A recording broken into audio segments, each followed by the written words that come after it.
So, we're going to start on this end and work our way down. So, Ron, 3 minutes. I'm Ron Smith. I was born here in Josephine County. My family's been here an awful long time. Josephine County is 1,641 square miles. Most of it's mountainous and forested. We have 3 beautiful rivers. Unfortunately, most of that land is controlled by the federal government and the Forest Service and the BLM. Louder. Louder? Yeah. Unfortunately, most of that's controlled by the Forest Service and the BLM. 69%, you add state, county, and nonprofit on top of it, it ends up being 73% of land. That 73% land produces no taxes. No tax base at all on that. But yet that 73% of the land is what contributed to the economy and the economic growth of Southern Oregon and especially Josephine County. The history of Josephine County revolves around mining. The first settlers in this county were miners. The county's name comes after the first white woman in the settler, Josephine Rollins, who came here with a party of miners from Illinois in 1850, and they started gold mining on Josephine Creek. I think the biggest issues we have in this county revolve around law enforcement and how to fund that law enforcement. We've got a sunset clause coming up on that funding there. I'm not a big believer in taxes simply because of what I just explained to you. Of that 27% that's left after you take out the Forest Service lands that we get no taxes on, the vast majority of that, about 18%, is private forest land, which has a 40% deferred taxes. Only 8.7% of the land is taxed at the high tax rate. This is why taxes, property taxes in general, are a burden on a very few people in the county. That's why I believe we need to get back out there and let that land support us. My family came here to start a new life, and Josephine County is a great place to live. It's absolutely beautiful, but we have some serious problems. Like I said, funding of law enforcement. We have a serious problem with affordable housing. And does anybody think there's a meth and heroin problem in Josephine County? My God. And that contributes to the homelessness and the crime. A lot of the burglaries we get here are property crimes caused from people who are looking for their next fix. They're addicts, they're addicted to either meth and heroin. We need to address that problem. That's going to help with the homelessness. It's going to help with the property crime. One of our biggest problems is property crime. There's so many burglaries here. I know a guy that came here, been here 2 years, and he was burglarized. And now he's thinking, I want to leave. Because his house was broken into, his gun collection, he had a lot of heirloom gun collections in that. And here's the sad part. Here's the really sad part about that. The county sheriff didn't even come out. They didn't come out to his house. They didn't fingerprint the crime scene. You know they don't fingerprint. We just gave him money. They don't fingerprint crime scenes here. How in the world are you going to catch a repeat burglar or a group of guys that are burglaring? I know there's a group that works in the Illinois Valley that are burglars. But if you don't fingerprint those crime scenes, how are you going to catch that burglar? Hopefully they start that process. Thank you. Okay. Can everyone turn your cell phones down? I know a lot of you are taking pictures and all that. If you just turn the voice off. Hi, I'm Mayana Kingery.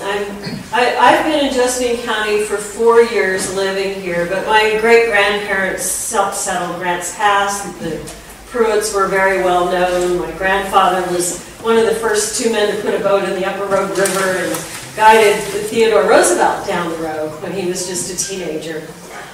So I've been in and out a lot over the years. I'm a 4th generation here. I'm Oregonian through and through. I've been working in the community. I manage a community development center. Peace Production is a nonprofit that Andras, my partner, and I started in Eugene, brought it here. We're producing peace in the heart of humanity through community action. I'm also on the board for Grassroots Pathways to Wellness, and we're addressing the opioid addiction and crisis directly. We were responsible in bringing the Grants Pass Treatment Center to Josephine County.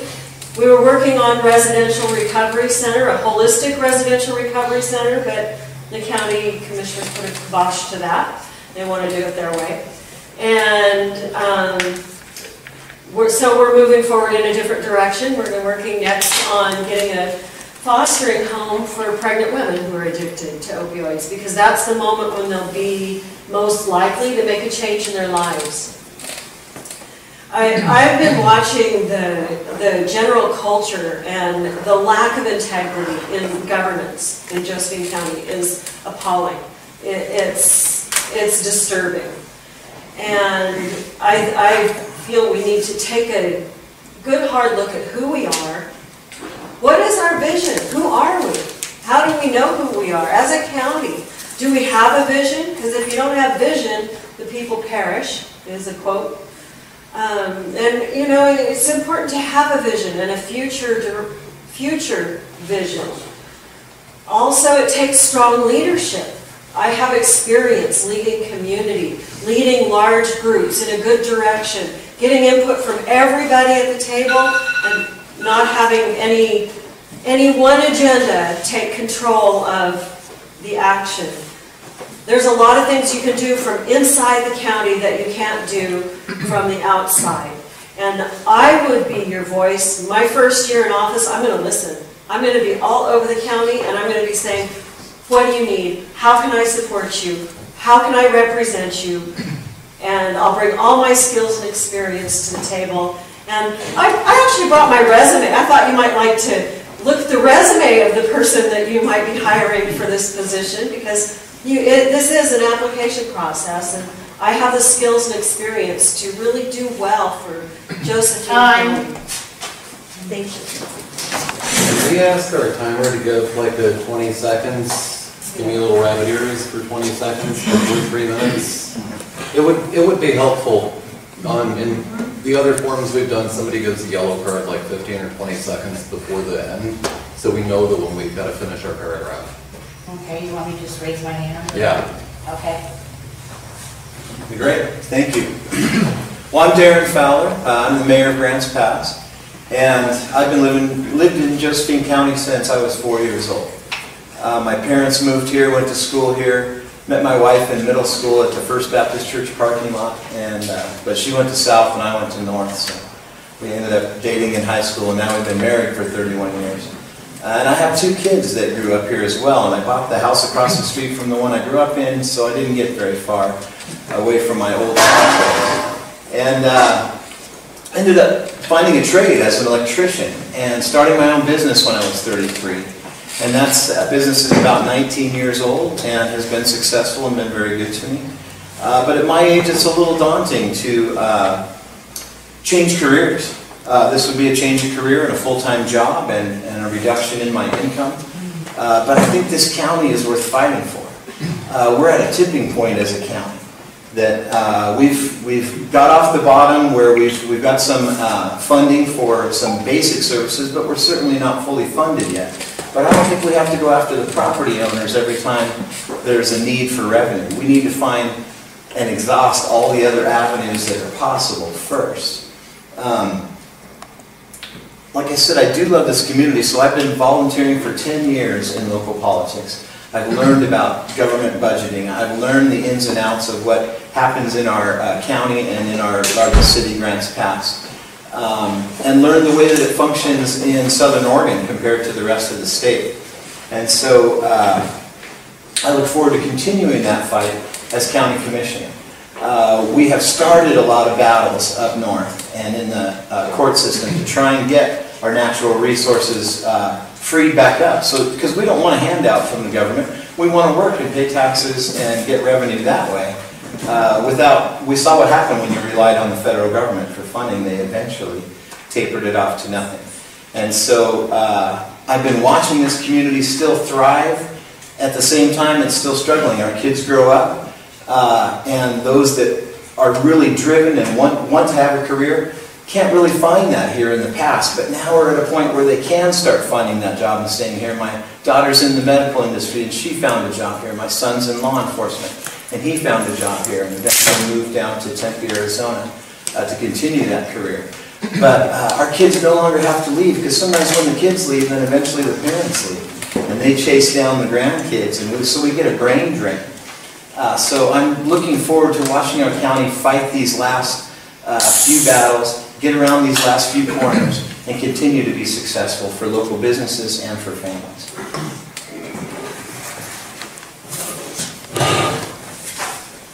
Good evening. Thank you for coming. I'm Pete Chandran. I'm running for Josephine County Commissioner, Position 1. We decided a couple of years ago, in 2016, that I was going to run for this commission position. It's an ideal place, I believe, among other things, because I'm a nonpartisan, and this is a nonpartisan race, and we don't have an incumbent. Of course, there are 7 people running for this seat. The commissioner's primaries have historically been a circus in Josephine County. I've been following this along with my wife as we've been raising our family here for over 20 years in rural Josephine County. We've lived down in the Illinois Valley. We made our home in Sunny Valley in the late 1990s, and we've been there ever since. I've run a couple of small businesses. I've been part of a couple of nonprofits, been successful in management and advocacy positions. The last few years, as you will find very easily, if you're a Daily Courier subscriber, you can type the word Gendron into the search bar, my last name, and find references going back years for the work that I've done in the cannabis community.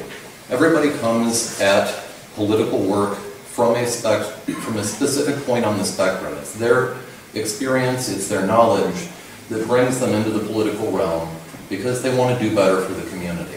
I'm not running against anybody here. I'm running for the health of Josephine County. I'm running because we're stronger and safer together, and our current county commission hasn't been working with the community for solutions that benefit all of us. I've seen this as a habit over 8 different iterations of the county commission in the last 20 years. It's a real problem because when we have a dedicated legal budget, we have a dedicated amount of time that we can spend on certain tasks, and we're not spending that time and those resources on something that benefits the entire community, then it's a detriment. We lose twice because we're not only wasting time and money on a fruitless project, but we're also not getting to pursue something that's a benefit for all of the citizens. In my work in Salem over the last 5 years, I've been seen as an effective advocate. It's not just the county commissioners that we're talking about here, it's the interface of Josephine County and the entire state. It's no secret that Josephine County has had an antagonistic relationship with the government in Salem for years, and it's time for that to stop. It's no secret that we have 5 of the 6 poorest zip codes in the state of Oregon in this county, and it's time for that to stop. I believe that I'm the most qualified as the Commissioner Position 1 candidate to bring a close to that rift that we've had between ourselves and the state level. I don't need any introduction at the bureaucracies and the agencies that are going to be critical to our future. From the governor's office, serving by appointment there, the Liquor Control Commission, the Health Authority, Forestry, the Water Resources Department, on down the list of alphabet soup.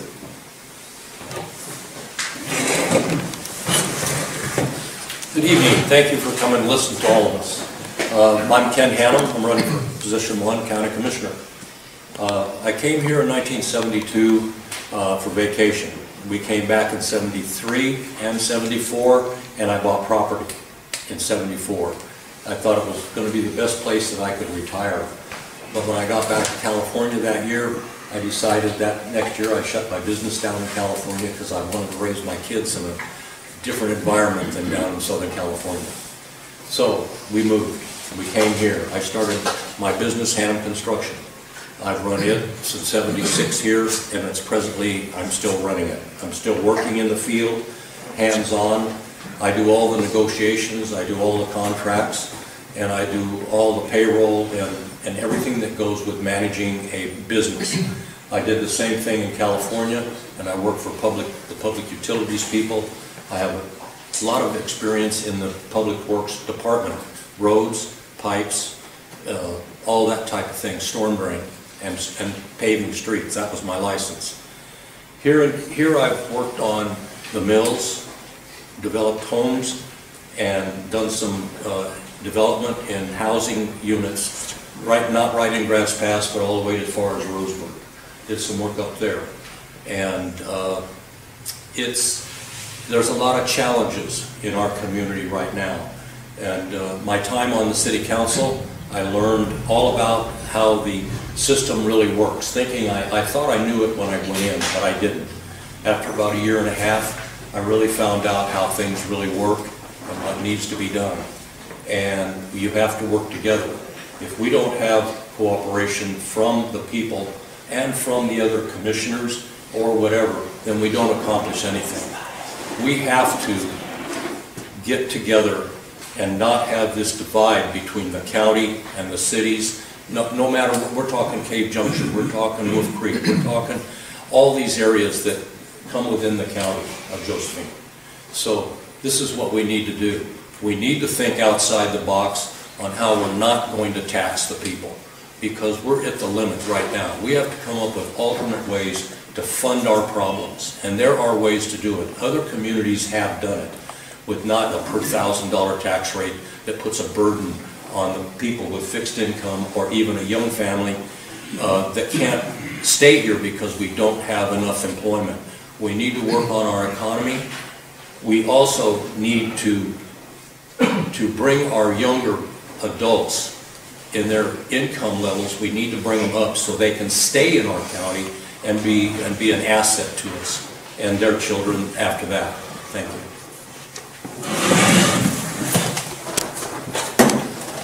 Yes, thank you for coming. This is an opportunity for us to talk to you directly instead of indirectly. I'm James Rafferty. I'm running for County Commissioner Position 1. I am the constitutional conservative candidate. I believe the county commissioners need someone like myself in that position to balance them. I've been in Josephine County since 1989. I moved here from Texas.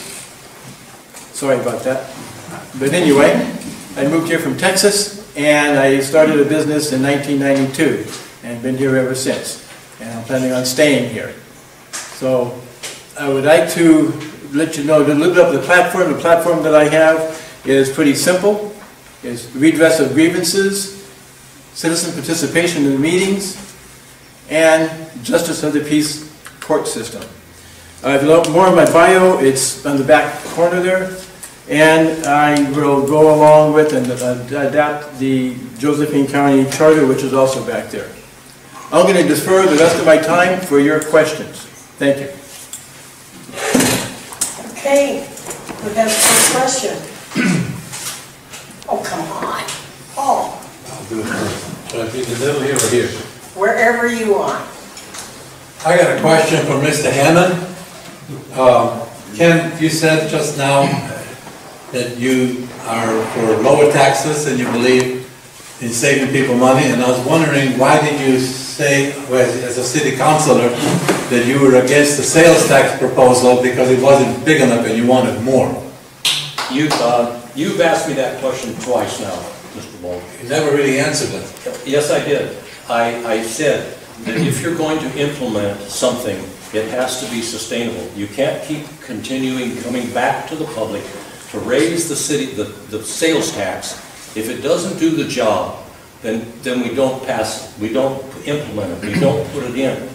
The one thing I did say is that was a separate issue. It had nothing to do with taxes. It was about the sales tax only.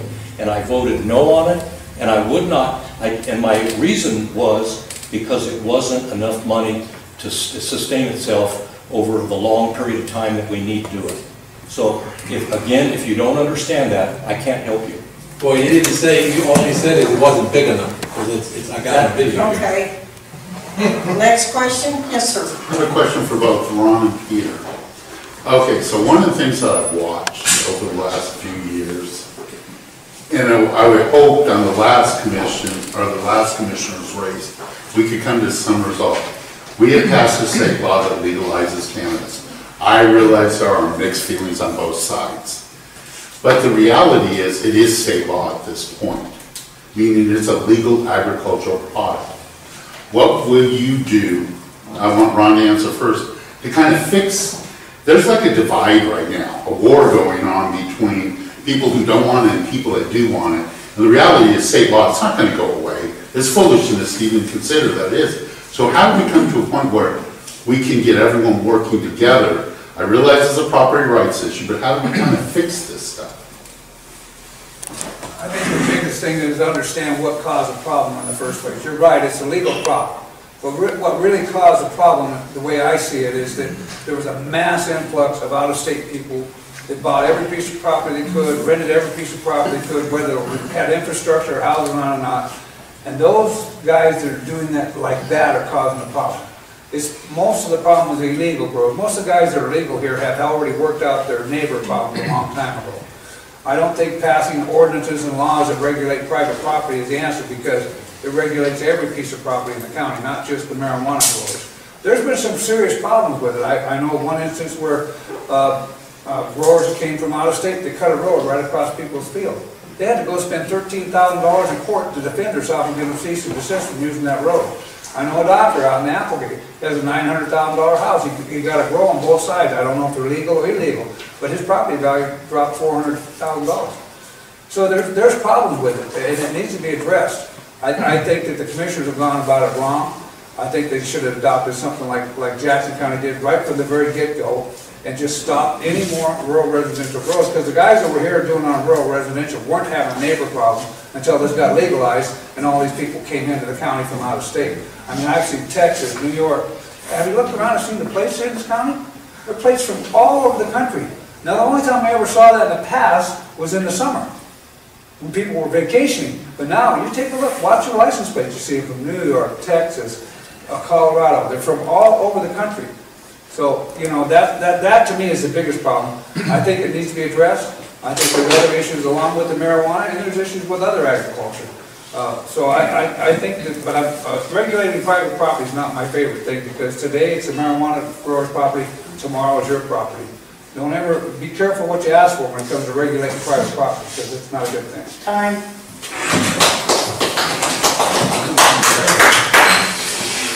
I said on a radio interview last week, and by the way, everybody's got internet, you can go to kjo.com and look up the candidates' interviews from last week. We each get 10 minutes there with the radio. It's really, it's worth the time, because it's a very intensive discussion that happens at a time of day when a lot of people can't sit down in front of the radio and listen to it. But as I said in my interview segment there, you elect me as county commissioner, and this issue is going to be done in 6 months finished. Chuck Benson almost fell off of his studio. I wish, or his chair in the studio. I wish I had tabled this. It was so bad. Why can I say that? Because I am the state's top compliance expert. I can tell you through a series of public records and Freedom of Information Act requests over the last year, that the 5,000 complaints that never existed, that turned into 500 complaints that never existed, that turned into some indeterminate number of unregistered grow sites, has all been made up by the people that are currently in charge of this county. It's not just shameful and scandalous, it ought to be illegal if it isn't. We have about, realistically speaking, maybe 100 to 125 cultivators in this county that are causing all the problems. Why is this a major issue? It's not just the neighbor issue, because what you're dealing with isn't problem marijuana growers, you're dealing with bad neighbors. That's the main thing right there. We already have the tools at our disposal to deal with this. It's not just land use and planning. It's the state departments I was mentioning earlier. I've served on committees with law enforcement. I've worked with the governor's office. I work with the OLCC and the health authority. There is no problem with me interfacing with these agents, and they have been very responsive in this process over the last few years, and they will be extremely responsive once they see that Josephine County has leadership that's ready to tackle this problem head on. I'm going to let all of you take a shot at this, because this is a big thing going on in our nation. It really is, and like Ron said, you go to the source of it, but I go further to the source. I go to the root of this. This was rooted in inaction. It was rooted in denial, because the county did not want to acknowledge that the state was making it legal and refused to make the proper regulations for when it came on board as legal. And at the same time, or within, I don't know the months, but you know, over the big picture, at the same time, announced to the world, it was global news that Josephine County had no sheriff's patrols. There was no police activity. So the cartels came in, and when complaints are happening, there's no code enforcement. Nobody, whether it's county or sheriff, the county is responsible for code enforcement. And if they're getting a complaint, they better be checking into that complaint. And they better be sending out the letter. You have a complaint, you go look at it, you send a letter. Easy. If it's not followed up, you take the next step. There are protocols in place, and the county commissioners have not followed their protocols. The whole issue, they just tried to pass the zoning ordinance. They were supposed to send out 16,600 and some letters, but they sent 250. The Luba Board said, no, you can't do that. You have to send 16,600 letters to every landowner. Instead of doing that, due process, they're suing Luba.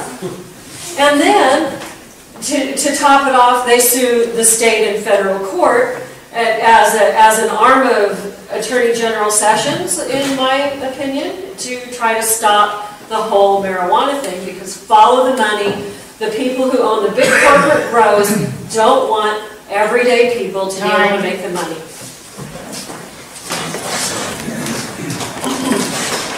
Well, certainly cannabis has been popular in Southern Oregon, so we all know the basics. That since the 70s, there's always been people growing. And if it's somebody at the end of a driveway growing a plant to smoke, who cares? It's America, do what you want. But now that it's legal, there has to be certain safeguards in place to make sure everybody's a good neighbor. Unfortunately, the state loaded all of the revenue on the dispensary side. And so when a dispensary opens down here, you notice there's not a lot of people running inside and out because everybody already knows a guy. And so they don't need to go to a dispensary to find their cannabis. And so we need to find another way to make those people pay their fair share. Dan DeYoung, existing or seated county commissioner, has a plan at the legislature level to find a way to tax at the plant, which then we could directly use for enforcement of the nuisance codes so we could have good neighbors, and to root out some of those illegal grows with some help from the state and the federal government. But we have to first enact, at least as a minimum, the same standards as Jackson County. And the commissioners were remiss in not doing that already, because so many people are going to grandfather in now. They've got their foot in the door, so we'll have all these non-compliant properties that will be able to still do what they've done in the past. So unfortunately, that has made some really bad neighbors and some interesting housing arrangements as well as worker placement. But those guys don't usually pay taxes. A lot of that is a cash job, and so we're not getting anything except some local convenience store where they're buying more Twinkies or more beer. And so I think we really need to make sure that they pay their fair share. They're the ones that are creating this problem, and so we need to make sure that, that they are contributing. And a lot of the legitimate growers don't mind contributing, because then they can have a level playing field, and the illegal grows will not have an advantage over them.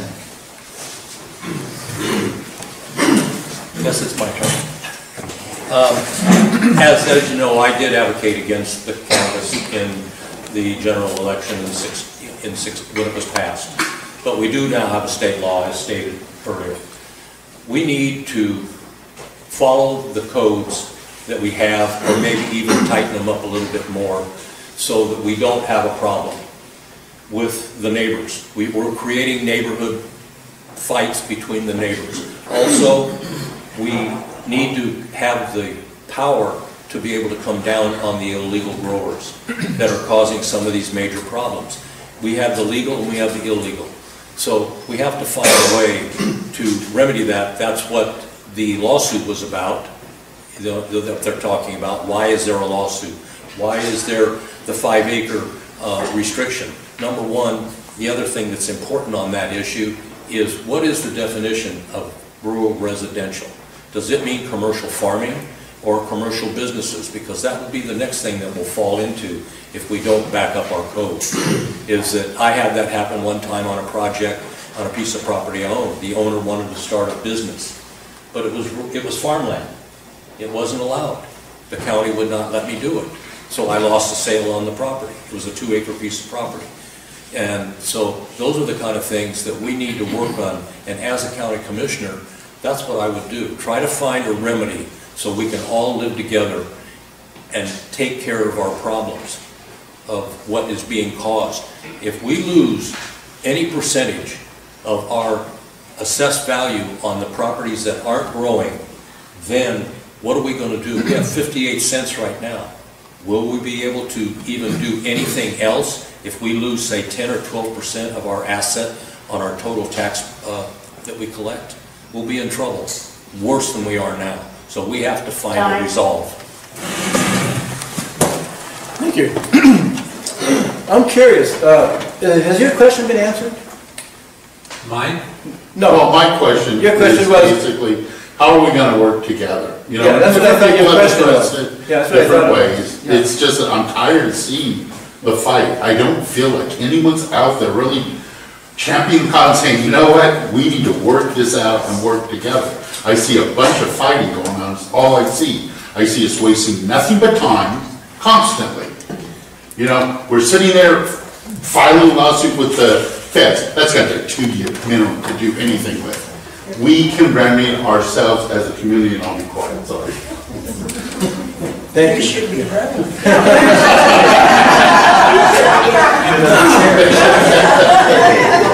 Okay, as your county commissioner, I'll basically parrot to what this gentleman has said, because we need to work together, and we need to have a format that we can work together. And that's it. Thank you. May I, briefly, I Yes. don't want to spend a lot of time with rebuttal, but there are some statistical or factual inaccuracies that were just brought up. Can I have a couple of seconds on that? Sure, you got a minute. It probably won't even take the whole minute, but the myth about property values going down because of cannabis cultivation is in fact not true. That is widely repeated. It's one of the fallacies. Another thing that needs to be brought up is Grants Pass attempted to prevent the opening of OLCC retailers. They won't be able to tax them because of their passage of an illegal tax that's costing the city hundreds of thousands of dollars over the course of 4 years. We don't really have problems, and I've seen this in candidates' questionnaires from other groups, with things like the water table being drawn down. We have statistical research that says that that is not anything but a rural legend, and there's no reason that we can't work together on this. Again, it's the small level of the problem. What really is the shame is that it's overhyped to the point where this is what we're talking about instead of building Josephine County. Rebuttal? As that was my statement about the falling percentage that we might have.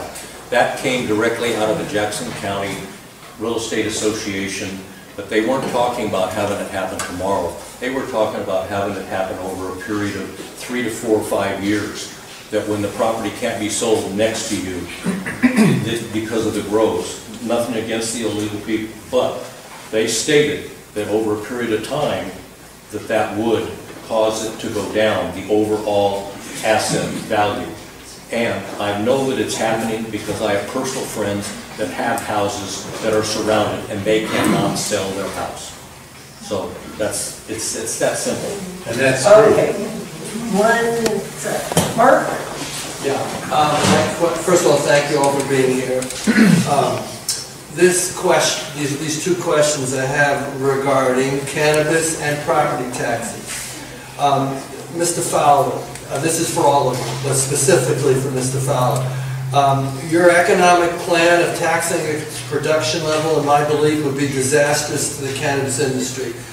As mayor, you helped ban cannabis and outdoor grows, resulting, as Peter said, in a loss of revenue for the city of Grants Pass. It is alleged that you, as an electrician, helped install indoor grows in Grants Pass. So remember that, yes or no. Now the rest of my question is, the property tax levy will sunset during your term. Will you support, yes or no, an extension of that and place it on the ballot? And finally, do you, commissioner candidates, support taking the state to federal court, a federal declaratory judgment? And we know Darren Fowler does, but do the rest of you support Dan DeYoung's cannabis tax at the production level of $1 a square foot for recreational and $50 a plant, which in my belief will destroy the cannabis industry? So you got 3 questions. We got one for Darren Fowler, and the one regarding the property tax levy, and the third is Dan DeYoung's proposal of taxing in the federal lawsuit. Thank you. Let me go first. It was the entire city council that passed the outdoor grow ban. I have not wired an indoor grow in over 10 years.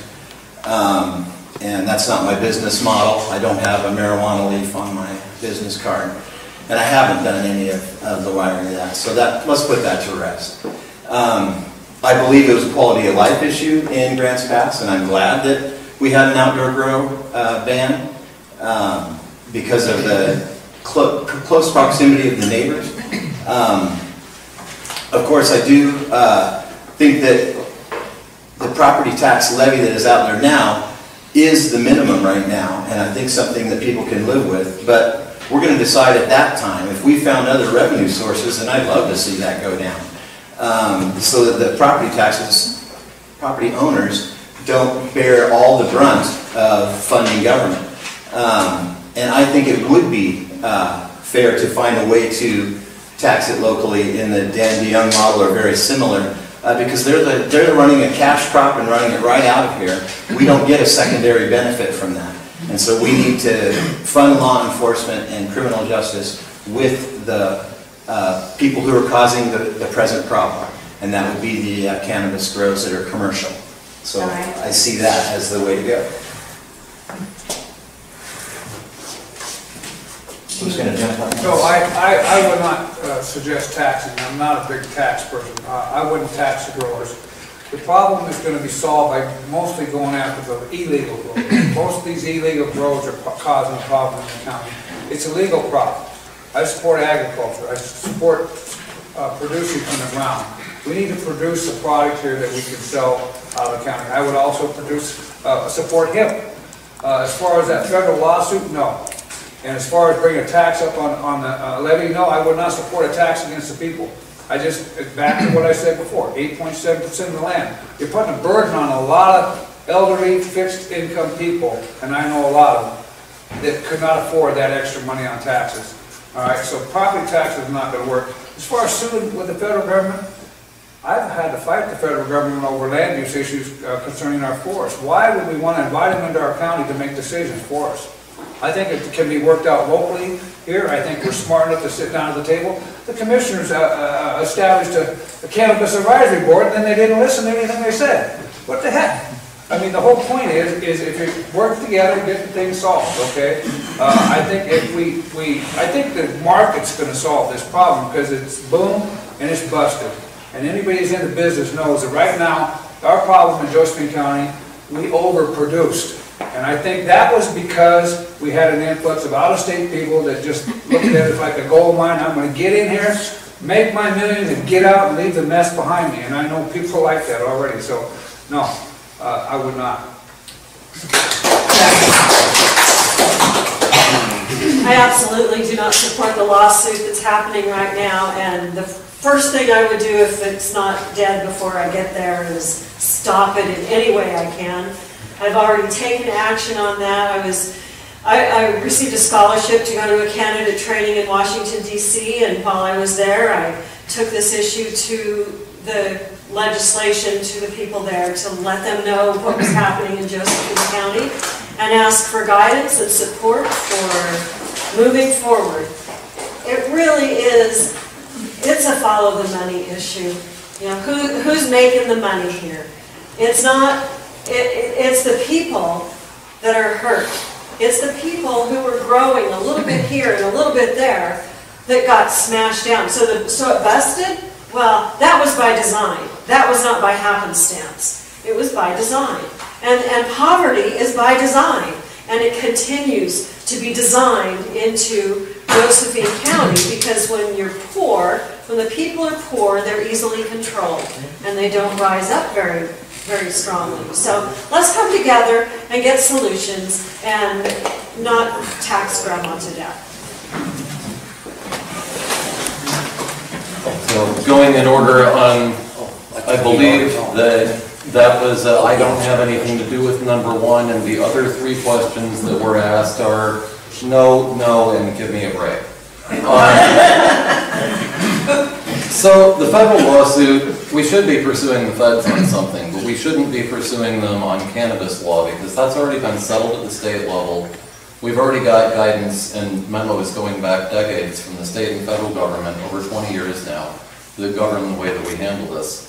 What we should be pursuing the government on is the fact that 68% of our county is technically owned or controlled by government agencies. That is the reason we're only taxing 8% of our county at a full rate, and that is the reason that we are impoverished as a county. So, I thought we had 2 on the response. Yeah, you do. That is the reason that we're impoverished as a county. Forget it. I've gone over the matrix lands. I've looked at this. I've looked at what the impact is of just reconnecting a few percent of our county with the tax rolls and being able to handle it appropriately under our ownership, which is what we are entitled to. It is they who have defaulted on the ONC payments. It is they who have defaulted on the SRS payments. And they are the ones who owe us. They're even currently underpaying us. Everybody's like, whoop, whoop, we got $3.9 million. I went, guys, they owe us 4.6. Come on. This is not good math. They're short-sheeting us even when they do pay us. This is wrong. This is what we should be pursuing them on court over, if anything. As to funding and enforcement down here, no, generally speaking, I don't support property taxes. We're pressed on property tax because we don't really own our county. In the last session, I did kill that tax bill. I'm proud of it, and I'll do it again if it comes up next session. In the meantime, I got $1.5 million of funding for the Sheriff's Department for cannabis law enforcement in Josephine County this year. Yes. Well, first of all, the side effects, I don't want to take anybody's right. I don't want to take Peter's right away or Mark's right away to grow cannabis. That's the first thing I don't want to do. That's not what I intended when I advocated against it. But I studied the Colorado study, and it was the side effects that affected me on what's going on. It's what it's doing to the children and what it's doing to the people and what the cost is to the state in Colorado. It's costing them more money to take care of the side effects than it is on the taxes that are being brought in, of the way they're taxing over there. So if you have 6-year-old and under children going to the emergency ward because they got into the parents' product and overdosed, it's up 39% in the state of Colorado. The 12 to 17-year-old expulsion and dropout rate in the schools is up about 40%. And we only have a 68% graduation rate in our schools here. We're down. The other thing is it has caused a great deal of complaints that have to be answered by public safety. Where does that money come from? So if we're able to, back on the tax, on the square footage, if we could come up with something where we can generate a revenue source to take care of the problems of the illegals and the problems that are created, then it takes the burden off the taxpayer more than what we can do in any other way. So we have to find a way. The lawsuit, we just have to see how it's going to play out. It's filed, we're in the middle of it, so where are we? So that's what we have to think about. But the big thing is, what do we do about the side effects?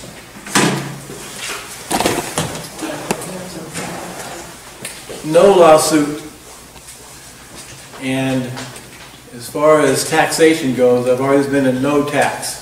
You see my red signs around all the time about no new tax. So that's where I stand on the tax issue. And is there a question? Yes. We're still answering that. Yeah, still answering. I got a rebuttal. What was the last question? The last question. The rest of the question? Let me see.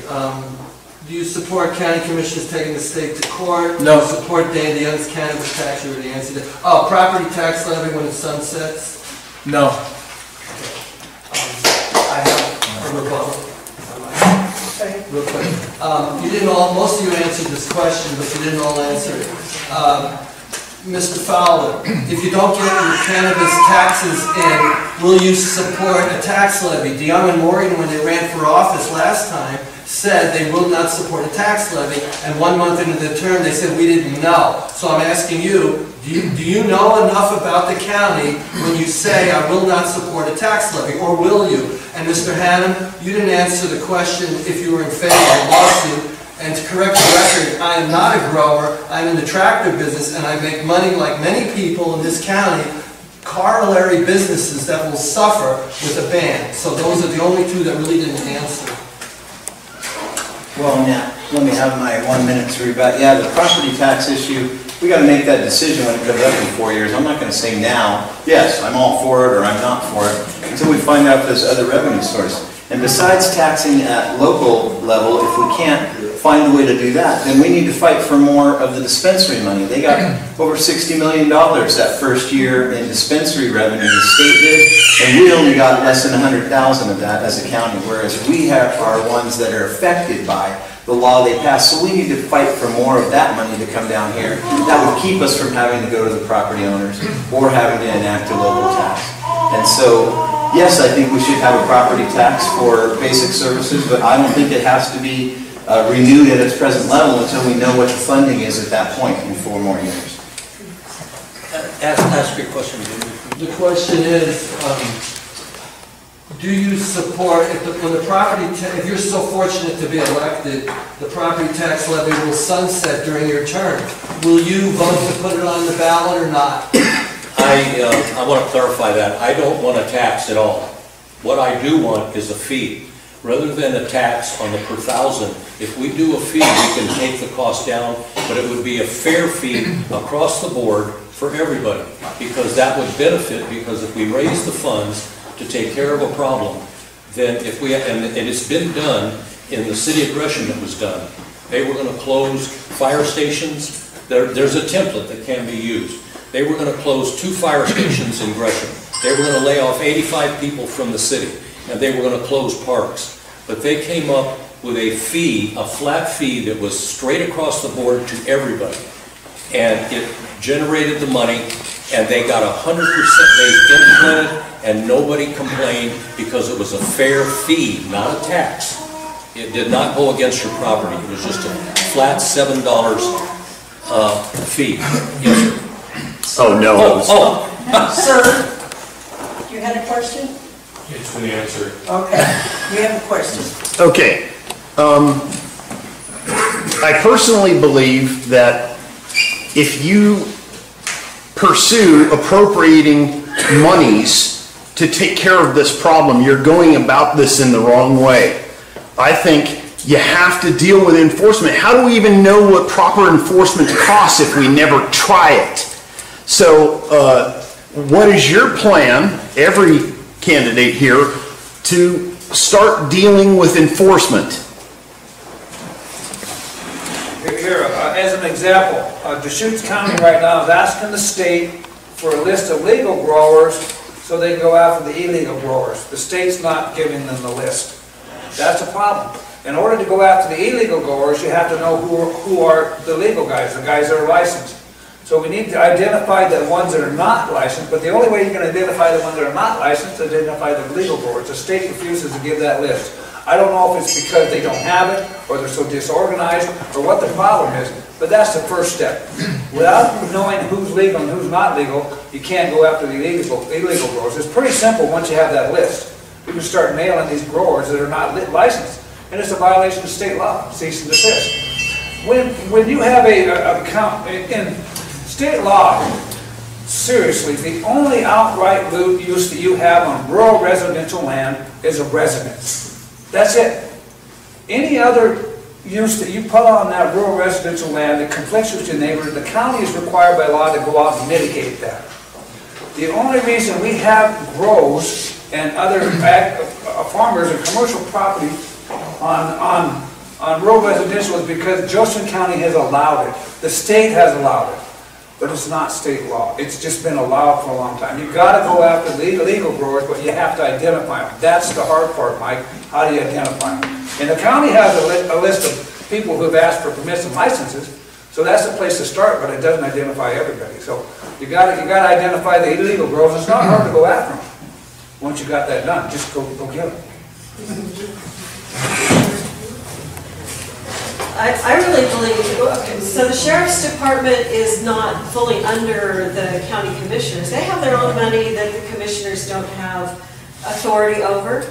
And this is a priority concern. And if your priority is just filling up jail beds, so you get a stable budget that way, and your priority is not enforcement, that's a challenge. It's a matter of priorities. And I would work with the sheriff to, hey, what are your priorities and how are you going to go about these property crimes and grows? It's not just grows. We've got property crime and violent crime that need to be addressed.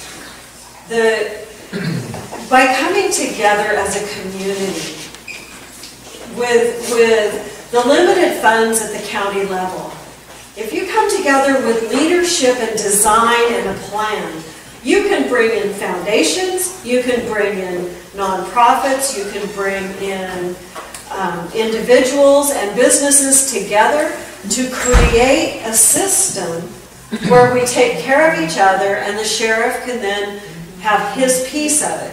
And education is a part of that also. We have to come together. We have to do it together. The sheriff can't do it alone. The county can't do it alone. The people living out on the properties can't do it without this support. It takes leadership, and leadership only comes when you have a vision and be able to draw people up, to get them to stand up and say, let's go.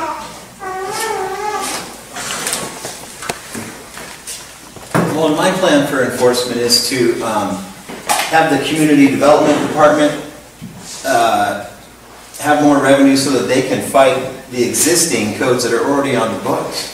So they can enforce, not fight, excuse me. And then, of course, the sheriff has to take up that same fight as well. And that has to be purposeful. But when it comes to illegal grows, we should really be dipping into the state's funds and federal funds to fight those illegal grows. That shouldn't just be our fight. They're the ones, the state is the one that made it legal in our state, and so they need to enforce the illegal. We don't have the resources to fight that fight yet. And if they could enhance our sheriff's funding, then they could fight it. But I think we do need to enact the new property regulation, especially rural residential, echo of at least what Jackson County has or something like it, so that we can stop the improper use of rural residential property and get people back to being good neighbors. But we do not have to fight that fight with our own resources.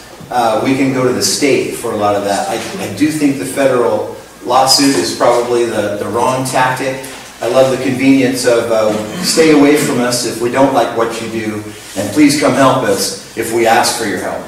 You got to balance that. And so I think we can fight the fight, but we have to make it clear what we're fighting against and what we're trying to achieve, so that then we can ask for the state funding and federal funding to fight those illegal grows and regulate the commercial legal grows.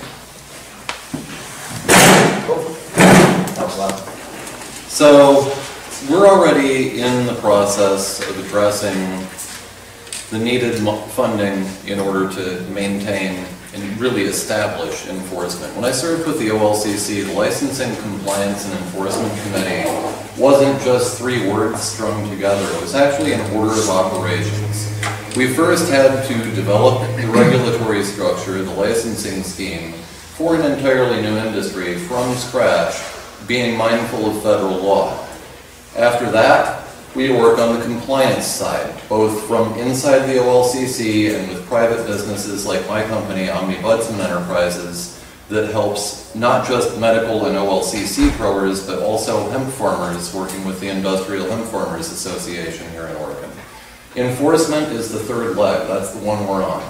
In Senate Bill 1544, we just secured $1.5 million out of an existing funding stream so that there's no additional burden on the citizens of Josephine County, or anybody specifically, besides the people that are already purchasing legal cannabis in Oregon and already applying for legal regulated licenses in Oregon.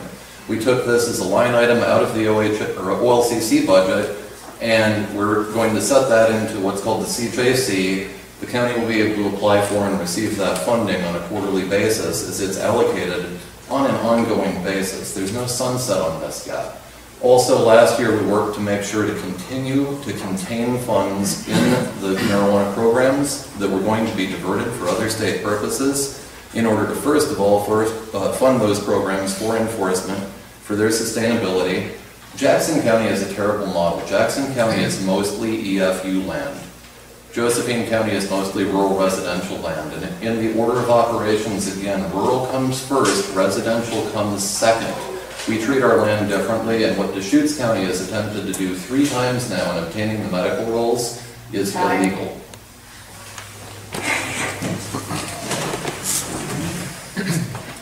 To work on the funding for this problem is that we have to go back to how the law was written, that everything is allocated. To go back to Mr. Fowler's statement about the money on the taxes, just out of the dispensaries. Okay, that all goes back to Salem. Then it's allocated back to the counties and cities on a percentage basis of your population.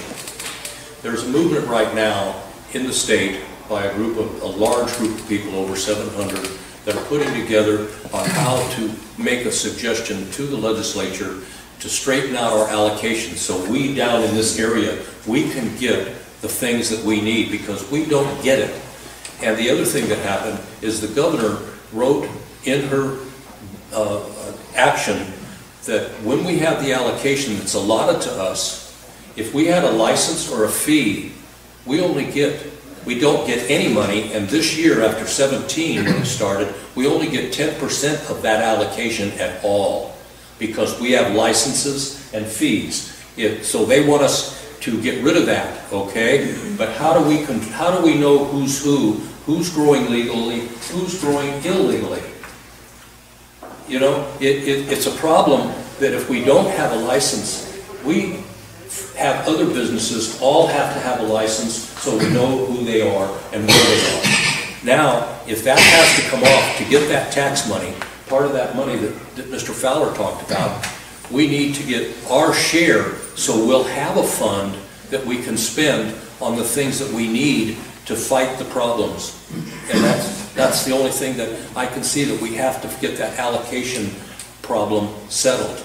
And we were told to set those things in place by a certain date on the city side before the county did, and we were told we needed to get rid of it, even though we followed the state regulations when we enacted it. Quite a topic. This problem, if you want to call it that, the grows, have been around since probably the 60s. It's been around when the Sheriff's Department was flush with all kinds of money from the ONC. It was flush when we had other items going on. So again, you're not going to solve this problem overnight. The sheriff is going to have to work with the county commission, and they're going to have to work with the sheriff. As far as having business licenses in the county, to my recollection, there are no business licenses in the county. I had a business in the county before it was in the city, and I never had to have a business license until I got to the city. Now I'm paying business license.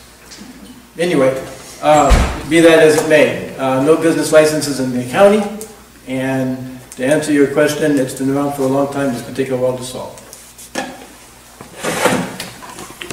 Another question for Peter. I keep hearing this about good neighbors and bad neighbors, you know, rural residential. And I'm wondering, since you want to be a good neighbor, is there anything that your group can do to help us get rid of the bad neighbors? That's a good question. The answer is absolutely. So far, among other local groups, we've worked with the Vineyards Association, we've worked with the Rogue Watershed Council, we put out a pamphlet on growing cannabis sustainably in Oregon. We teach classes to our members, and to guests. Members of the public are invited as well on sustainable agriculture. I like geeking out on some weird topics. Like, I'd rather not be talking about cannabis right now. I'd rather be talking about managed growth, what isolated development looks like versus building urban infill.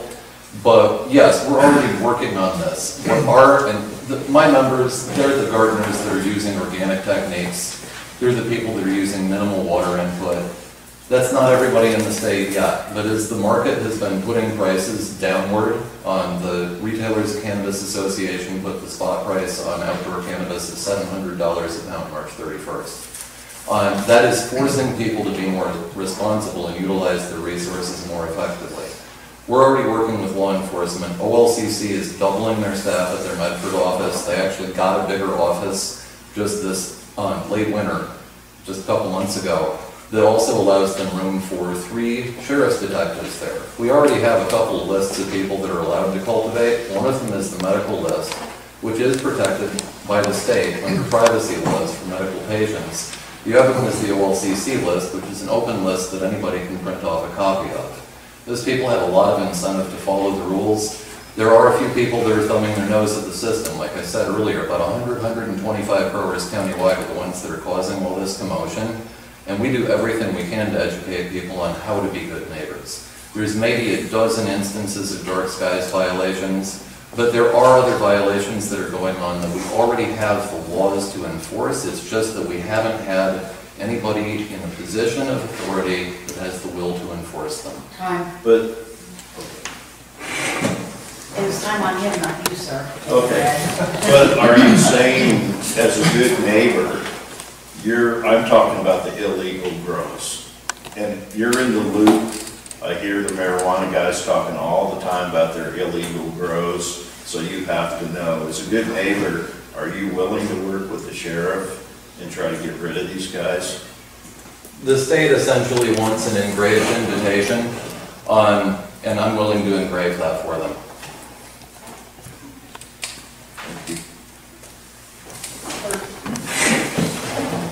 Yes. Forgive me if I don't word this correctly. I've got 2 issues, and it's for all of you. Number 1 is, at the last commissioner meeting, Joseph Rice brought up the fact that Josephine County Charter protects us with the Second Amendment right. He was asking the commissioners if they would vote to make Josephine County a sanctuary county. And number 2, my favorite, sidewalks here.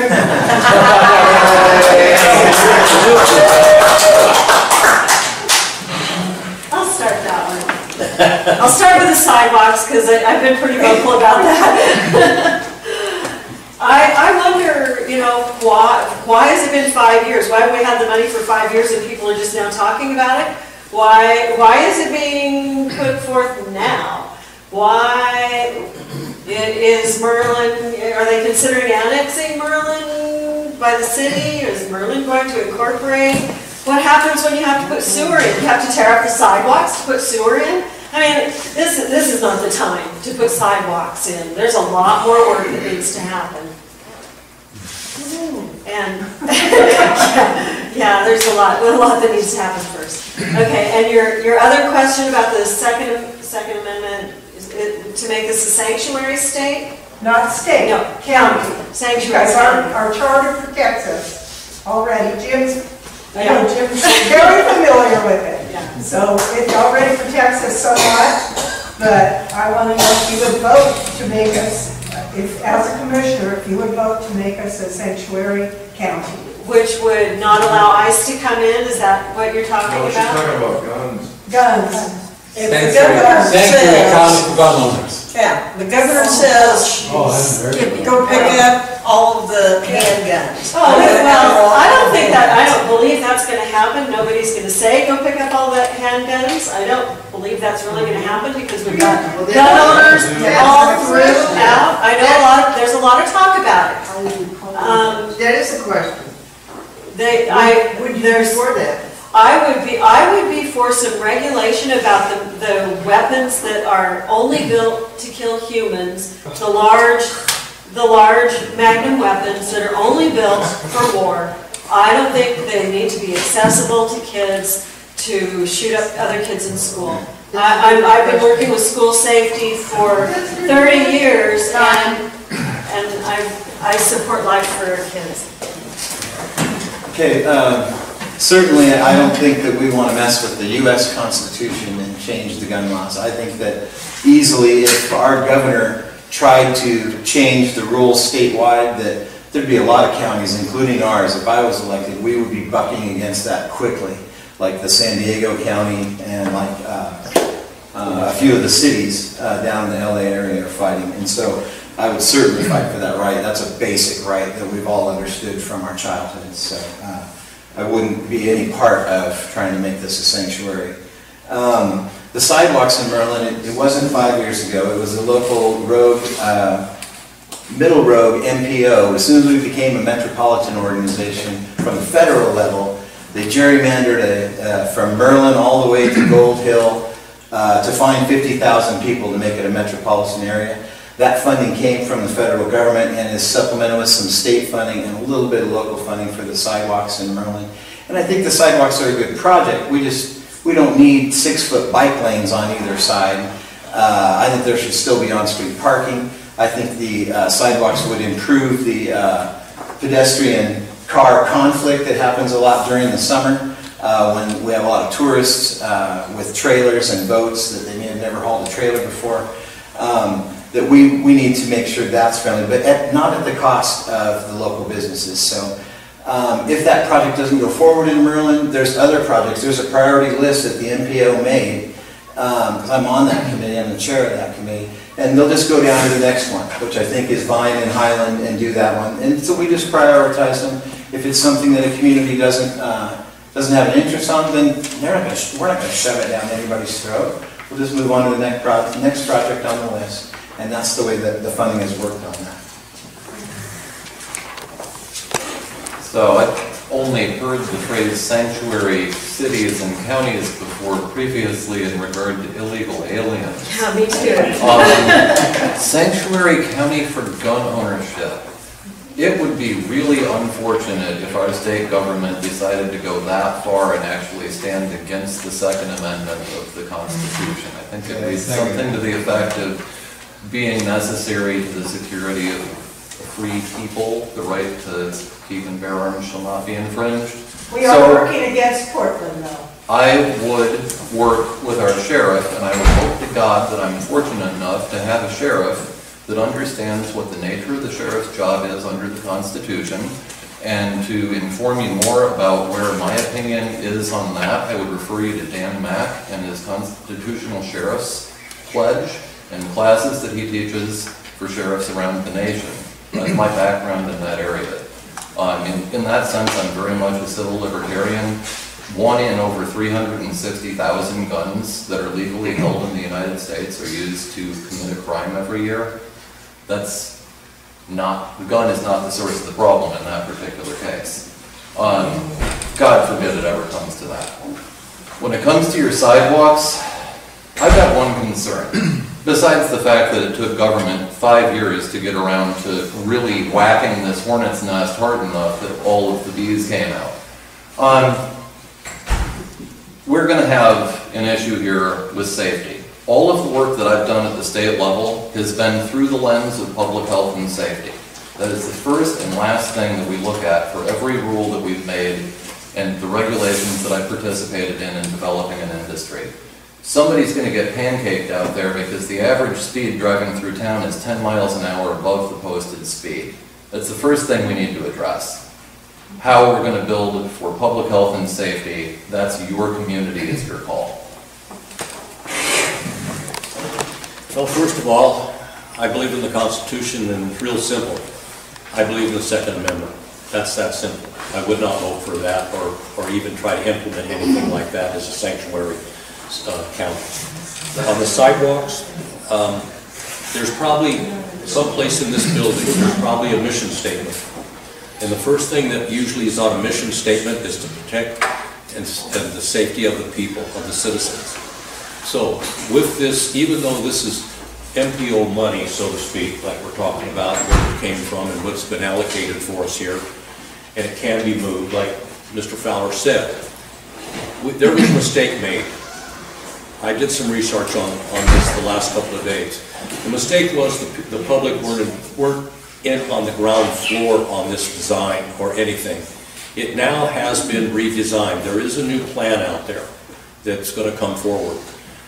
Also, Commissioner DeYoung did go and talk to every one of the business owners in the area that's going to be affected. He's got all but one person out of all that group that is approved the new plan. So the other thing is, it will not start till after the parade, and it will be done before 4th of July, and they're only going to work on 25. Now this is what I've been told. So I don't know, I haven't seen all the final paperwork, but this is what I was told. So if they're going to do it that way and not lose parking, and they're actually, from what I was told, they're going to create some new parking area. It's going to be created down there. So, but the people have to agree to it. We need to listen to the people. Their mistake was made. We should not go make the same mistake twice. We need to learn by our mistakes. Whether it goes or doesn't go, we need to find how to fix our mistakes and not make them again. Second Amendment. Well, you know, our county charter has an amendment in here that was done in 1994, and I believe Paul had a lot to do with that. And basically, it's the right of the people to keep and bear arms shall not be infringed. It's parroting the Constitution, and it's parroting it for a reason. Because we wanted, and I voted for this, of course, and we wanted that the county understands with no doubt in our minds that the county charter is ruling that discussion. Merlin, you need to be if you live here in Merlin, you need to be very careful about what may be on the horizon.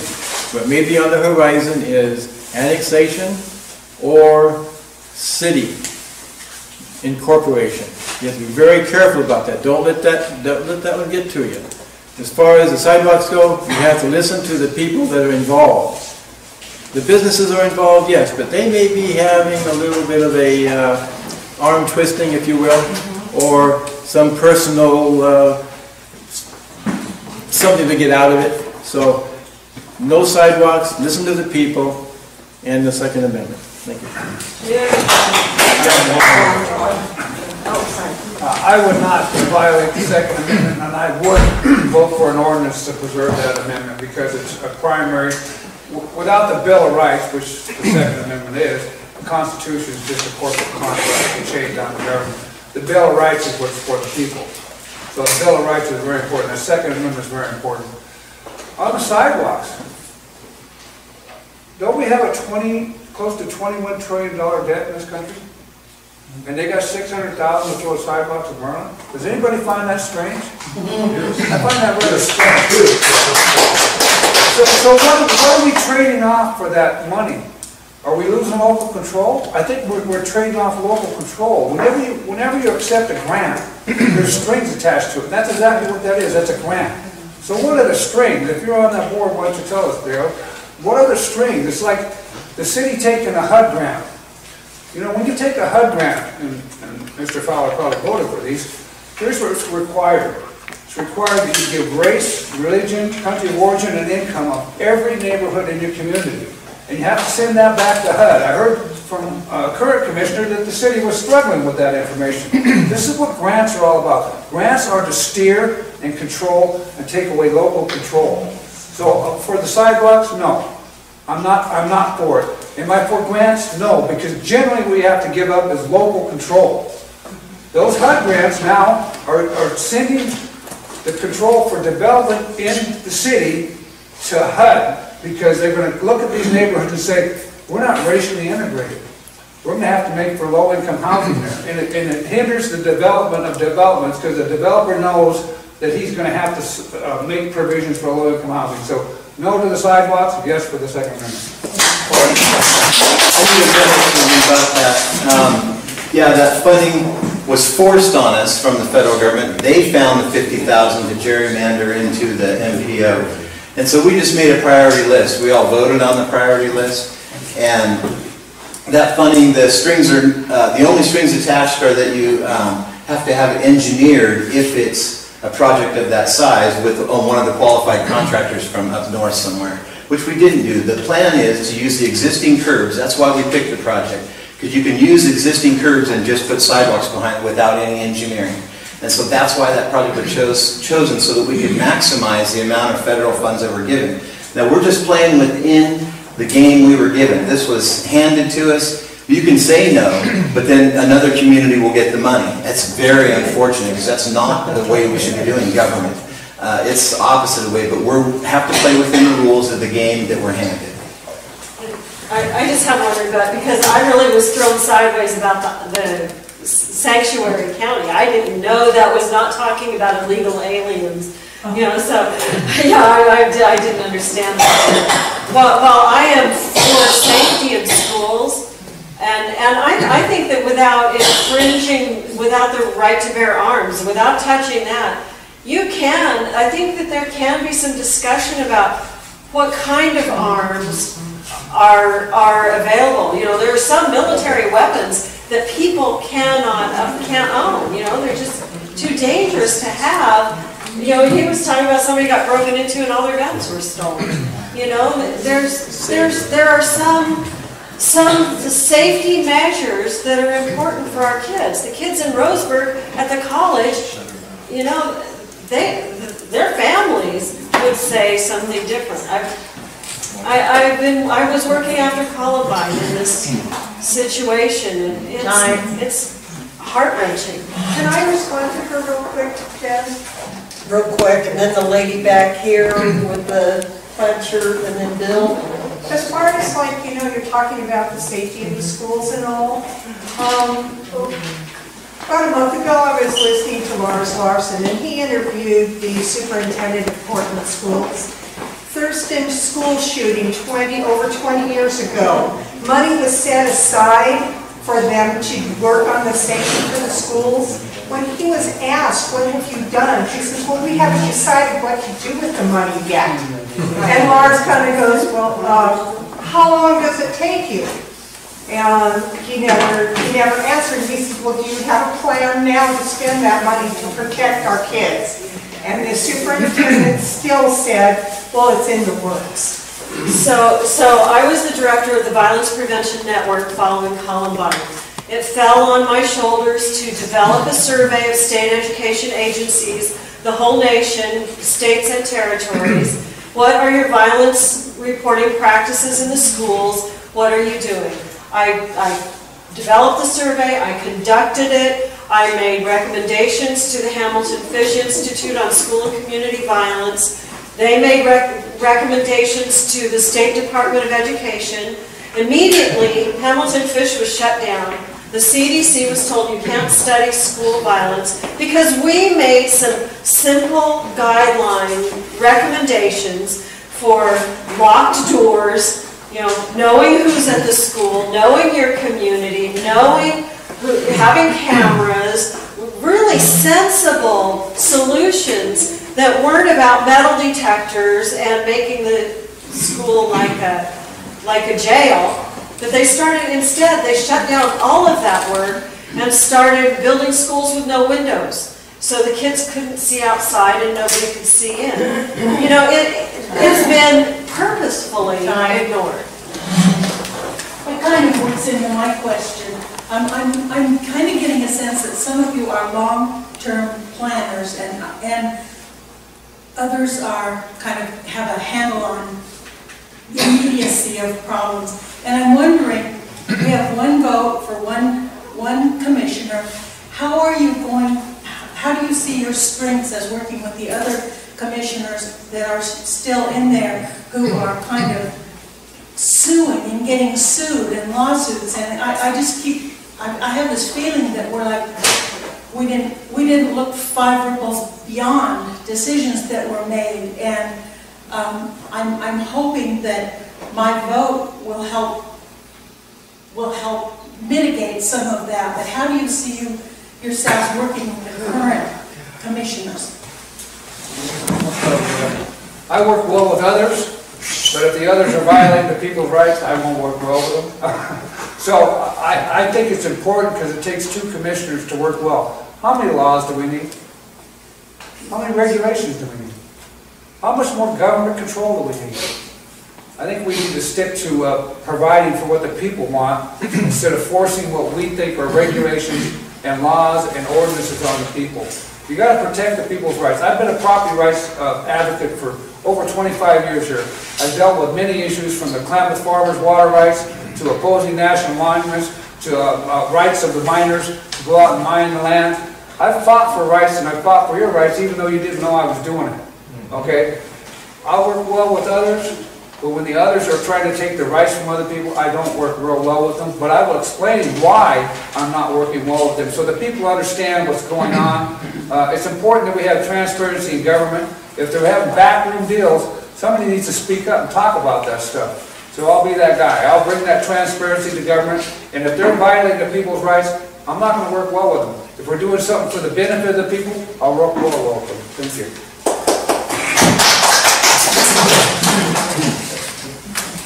One person can't do it alone. But as a representative of the people have the voice. And I would listen to the people. I think that I could work with one of them.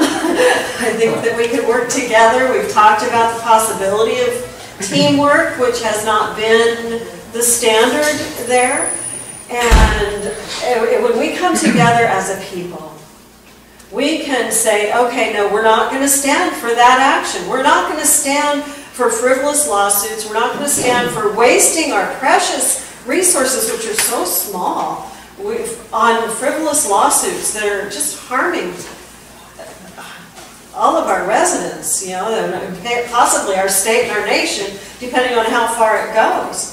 So by really bringing the people's voice forward, and whether that takes petitions or any other legal process that needs to happen, I would support the people, and I will be there to represent you.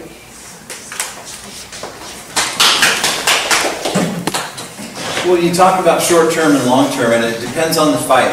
I know that the county commissioners that were in charge in the 90s and the aughties, or whatever we call that, first 10 years, didn't do a very good job. As soon as the payments started getting smaller, they should have started to fight right then. And to see Simon here and some other counties get together over the last couple of years and start that fight finally for our natural resources and permission to do what we know how to do. And we don't want that handout necessarily. We want the permission to do the work so that we can pay taxes and pay our own way. But they should have done that, started that fight a long time ago. And so that's a long game, unfortunately, now.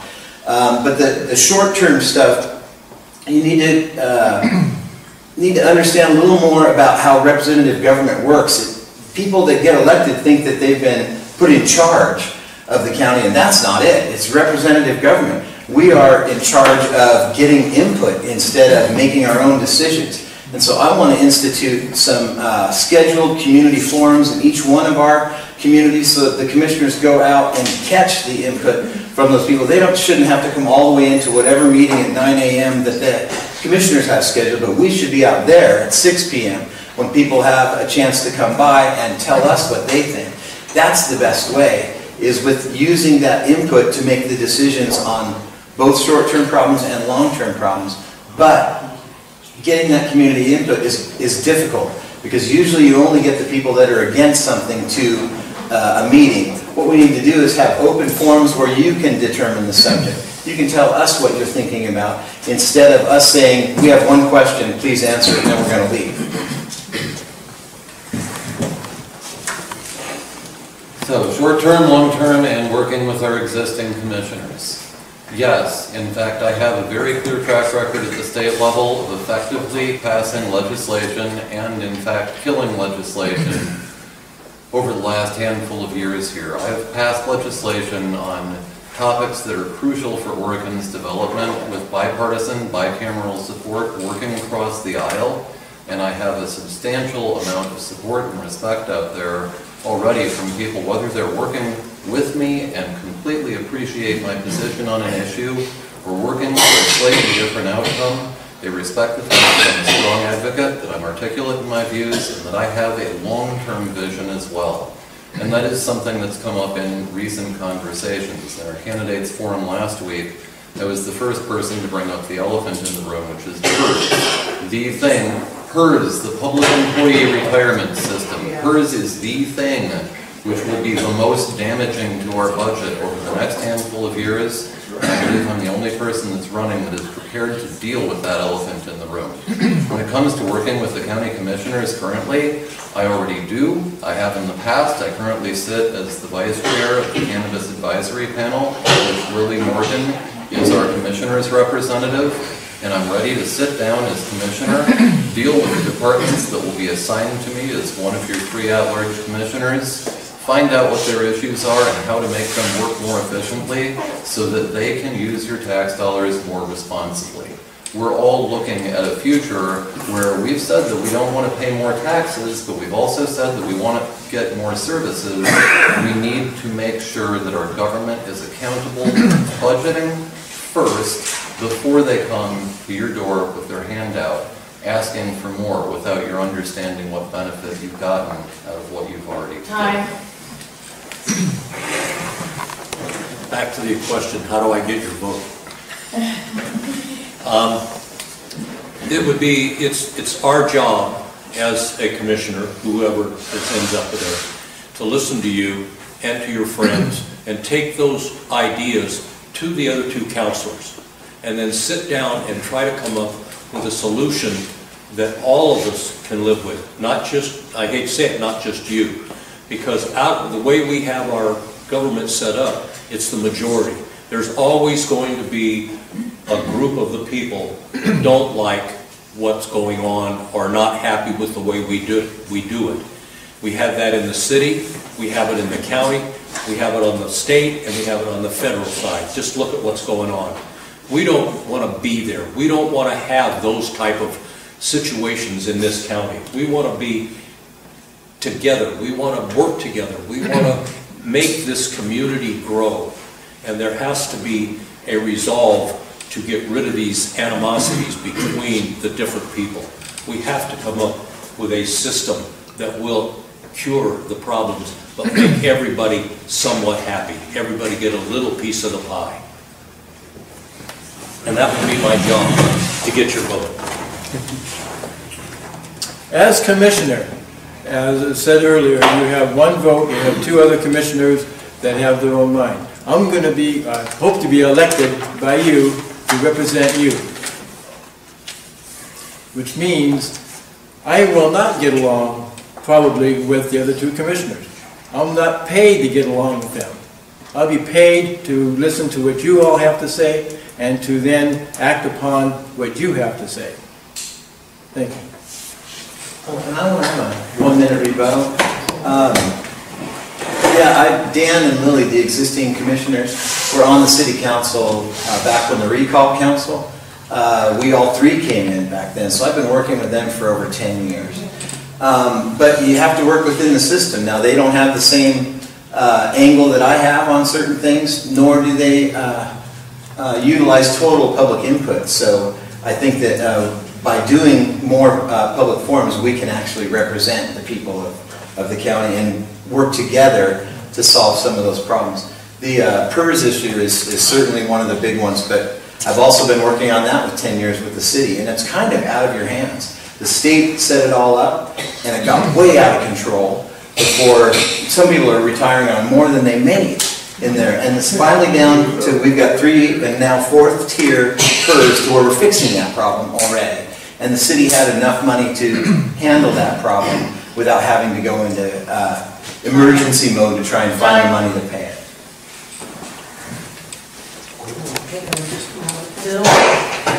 Just to clarify, since you're Merlin, if you voted today, would you vote yes or no for sidewalks in Merlin? I'd vote no. It seems like it's overwhelmingly opposed by the people in Merlin. Maybe they've spoken to a few business owners, but that's not everybody in the area. So there again, $600,000. The county got $200,000 for doing the engineering. Copeland is going to get the lion's share of that money. Who's scratching who's back here?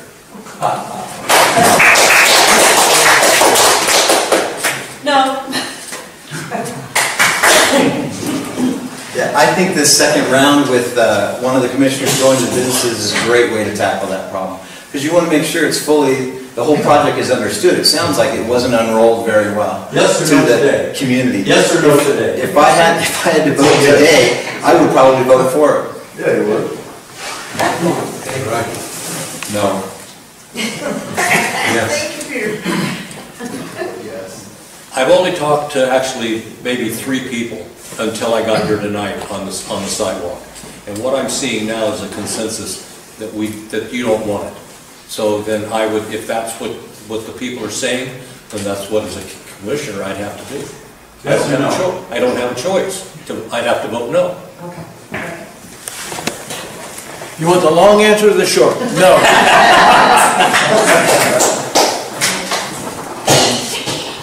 Just a quick one. I have an agreement, something that you said that I agree with, Ken, and another one that I don't agree. And you're right about Colorado, because I just came from Colorado, and the state is spending a fortune on fixing kids who are getting stoned. And the second thing that you said is that you are against taxes, but you believe in fees. You said you don't believe in taxes, but you believe in fees. Well, fee is a tax, because when you're forced to pay a fee and you have no choice, that's a tax, with another word. Except when you do it, when you take the tax on the per thousand, just like the last one that we just passed, the levy for the jail and the juvenile justice. It raised my personal taxes $206 on my home. That right off the bat. Mine was $1,200. Yeah, and that's what I'm saying. Other people that I've talked to have been way up. And that, if I was still in the county where I lived for 21 years, it would have been a lot more than that. Would have been like more than yours. Okay. So, but a flat fee across the board. Say it was $7 a month, $84 a year. Wouldn't that be better if it did the same job? That's not my point. My point is you're forced to pay that fee. You have no choice. So that's a tax. Okay, but when we have to find the funds to take care of these problems, or the infrastructure, or anything we need the money for, if that is not a more fair way, and that's what came out of Gresham, is that all the people that they did the study with said that if they knew it was straight across the board, everybody paid the same fee, not businesses pay one fee, not residents pay a second fee, and the nonprofits, even up in the Gresham area, agreed to contracts on their own to pay a fee because it was cheaper than the taxes. And they felt that they had an obligation because they are getting public safety, they are getting streets repaired, they are getting the sewers that they don't have to pay for. We have a situation in our city right now that was gone through about a year and a half ago, where they took an existing situation and they implemented a nonprofit in there. They don't have to take care of anything. We have to take, you and I and all the people that live around here have to pay for that, but they don't have to pay for it. So how is that fair? And if we can do it for, say, $84 to $95 a year, it's way better than, would you pay $1,200 or $94? I'd like to chime in on that one.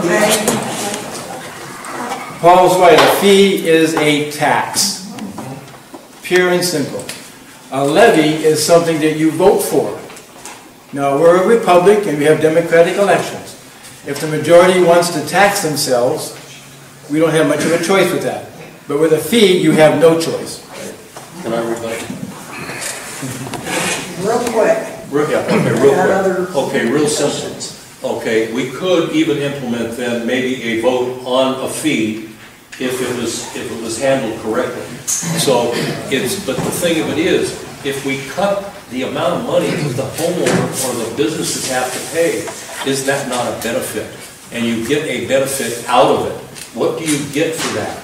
You get something that you can use to pay for another problem or go against the problem that you have. There just needs to be another way. So I heard Peter and Ron talk about the highest tax rate as far as it's only 8% of the county. So how do you guys plan to expand that, get back, to log and stuff like that? Do you have any ideas on that? Sure. The law is real simple. In the Federal Land Management Policy Act and the National Environmental Policy Act, the Feds, Bureau of Land Management, BLM, even the EPA are required by law to sit down and and consult and coordinate with the county. We have not been being forceful in that area. When they develop a forest plan, they do an environmental impact statement, okay? We need to bring them to the table. They need to sit down and coordinate with the county. We need to put our input into that plan. If we'll do that, we'll be able to harvest more trees. How many thousands of acres are we going to burn every year and let the trees rot?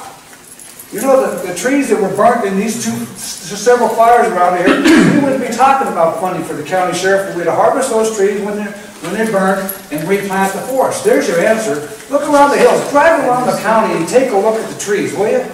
How many trees do we have? We got millions of trees dying from being too many trees per acre. Around 1900s, there was 50 trees per acre on average. Today, we're pushing 150 to 250. They're all struggling for the same amount of air, moisture, and water. That's our problem. And if we'll just thin the forest, and manage the forest like a garden for its health, we'll fund everything the county needs. That's what they do in Europe. So Apache County, Arizona did it. They passed a public health and safety issue, and they went out and widened their right-of-ways. They brought back 2 sawmills in their county. You know, for 150 years, the land produced for the county. Why do we want to quit on that? You see what I'm saying? Why do we want to quit on that? So you can fund it that way. Yeah. So we do need to press the federal government to honor their obligations. They are obligations to us under the ONC lands contracts and under the secure rural schools payments that replaced the direct ONC lands contracts. That's one thing. Returning some of that, even a few percent of that land, and I've already looked at it in the matrix, they will be more than happy to hand some of this over to us. They just have to hear somebody ask them in a way that it's a benefit to them. They'll be happy to give that back to us. That's one component. Another component is the fact that we have been operating at a 98% rental occupancy rate for several years. It's cost a 400 square foot place in a trailer park. This is just one example. To go up from $850 a month 5 years ago to $1,300 a month now. That's not sustainable for a family. It's not sustainable for an individual working in the service sector in Josephine County. This is a problem that we can and in fact must build our way out of, but again it requires proactive county management. It requires advertising the fact that we are open for business, and this is one of the most desirable places in the world to move. We have a growing retirement population, and for every retiree that moves in, we're talking about 3 to 4 people in the service sector that are required to support them, whether that's healthcare, food services, the automotive industry. That's what it takes to support retirees. This is a cyclical thing. It runs on a curve just like everything else. The duration between the highs and the lows is different for every one of these, but we're going to be building a retirement population for at least the next decade or so. That means we have to build the infrastructure that we need to support them. In this case, every single time that we put in a new duplex, every single time we put in a new quad or a condo, we put in a new apartment, build out in housing, we're adding value, and that's adding to our base with every one of those property improvements. So you're saying we just need to build more housing? It's not just building more housing, it's other aspects, but housing is one of them because that adds value to the land. A vacant lot's not worth anything. Once you put a house on it, it's worth exponentially more than it was when it sat vacant. Thank you. Well, and I think we're already fighting for permission, but it seems like we don't have any local control. We let the state tell us what to do, we let the federal government tell us what to do. We've lost our ability to have input, even on how we fight fires. The last, since the Biscuit fire, we haven't been able to fight fires effectively because the lack of logging roads, the lack of ways to get into those areas. And so that's the kind of thing we can show the federal government, hey, here's the problem you've created, that therefore their sympathy would go up, we would hope, especially under the present administration. And maybe we can get some of these landmarks changed, like they did in Utah. I know that they have considered it, but we need to keep pushing it. So that, like I said, we don't want that federal government handout. We want to work for a living and pay taxes like everybody else and pay our own way. We're not asking for free money. It was their idea, and so if they're not keeping up their end of the bargain, we have to fight them hard for that. I'd like to set the record straight. A county commissioner has nothing to say about inside the urban growth boundaries. That is city council. There's 2 urban growth boundaries in the county, Grants Pass and Cave Junction. As far as building a house or building multifamily housing outside of those urban growth boundaries, state law prohibits it, because you have to have the sewer and the infrastructure in. Sort of similar to the problem we're having with the Merlin Industrial Park. That's the infrastructure we need to address, is that sewer system up there, to get that straightened out. And if you want to do something for Merlin, design a sewer system down here and get it straightened out. But county commissioners deal with everything outside of those 2 cities. Most of what they're going to deal with, the biggest land area they're going to deal with is federal. The second biggest land area they're going to deal with is farm and forest. The third land area they deal with is your private property. So don't get confused about the jurisdiction of the commission. It is not inside urban growth boundaries. It's not building houses. It's not building multifamily. That's the city council. County commissioners deal with everything else. The county has been an isolationist county for many years. The state has not, and the federal government have seen... Excuse me. I thought we had a question on the floor that 2 of us haven't even answered. I think 3 of you heard. She hasn't answered. I thought she talked to I'm sorry. Excuse me. Anyway, the lack of working together, the lack of cooperation and collaboration has really caused a lot of our challenges. And I remember when my grandparents had their camps in the Steams and they were kicked out by BLM because BLM took over the whole area. And the managing of our forests is something we should be able to do here. We also need to work with other counties, other rural counties. We've got a housing crisis declared. It's a crisis, it's an emergency. We should be able to have an accessory dwelling unit on our property. If I have a home and my mom needs to come and live with me, I should be able to have her there in an apartment and not have to tear out the apartment after 2 years. You know, to tear out all that money that went into building it. At this point, you can get an ADU, but you have to tear it out again after 2 years. That's really silly. That's a state level thing that counties coming together, I know Curry County, Coos County, they're talking about this, that we could come together and go to the state and say, we need to be able to have an accessory dwelling unit.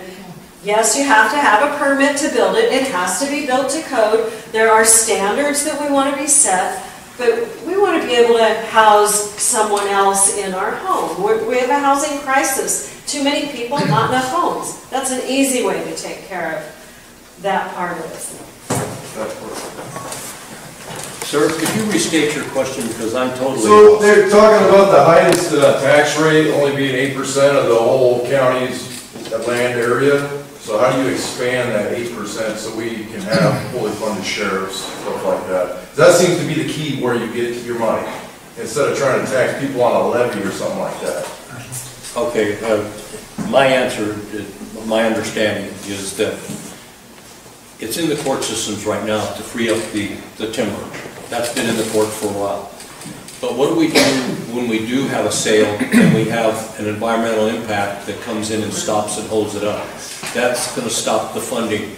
What do we do in the meantime? We have these problems that go on every day. It just doesn't stop when we file or we have a sale. And what Mr. Smith is talking about, yes, if we could get ONC back. I lived under ONC when I first came here. I was surprised. I didn't know anything about it when I bought that property. But it went away, okay? What are we going to do if we have, numerous times we've had sales here that have been held up for maybe 1 to 2 years. When that person, I'm a businessman, if I'm buying something or making a contract that I have to pay X number of dollars for, what happens in 2 years from now if I can't buy that, get that product delivered and the price goes up? I lose money. Sure, we hope it goes down, but it doesn't ever, it hasn't been down, nothing's been down in the last 30 years. What's down? Nothing, it's all up.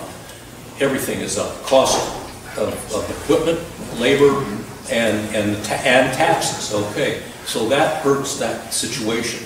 So what we have to do is also, how would we fund, if we take and do that, and we get control of all this property like we're talking about, Who's gonna do it? We're gonna have to hire people. That means we're gonna have to create another bureaucracy that we don't want in this community. We want smaller government. So, how do we live? We have to live within the budget we have, or we can't do it, or find a way to fund it. So, we have a multitude of problems that there are no real key answers right now. But we can maybe work on them and find them like we're talking about. Just like Peter said, work within the system. Time. And get it done. It's not that difficult of a question, actually. The government, the federal government, reneged on their promise. They reneged on their contract. That, to me, is the approach. And it seems to me that the county sheriff has total control of making that contract true. If you don't make the contract true, then you just take the property back. Period. Well, forest land back.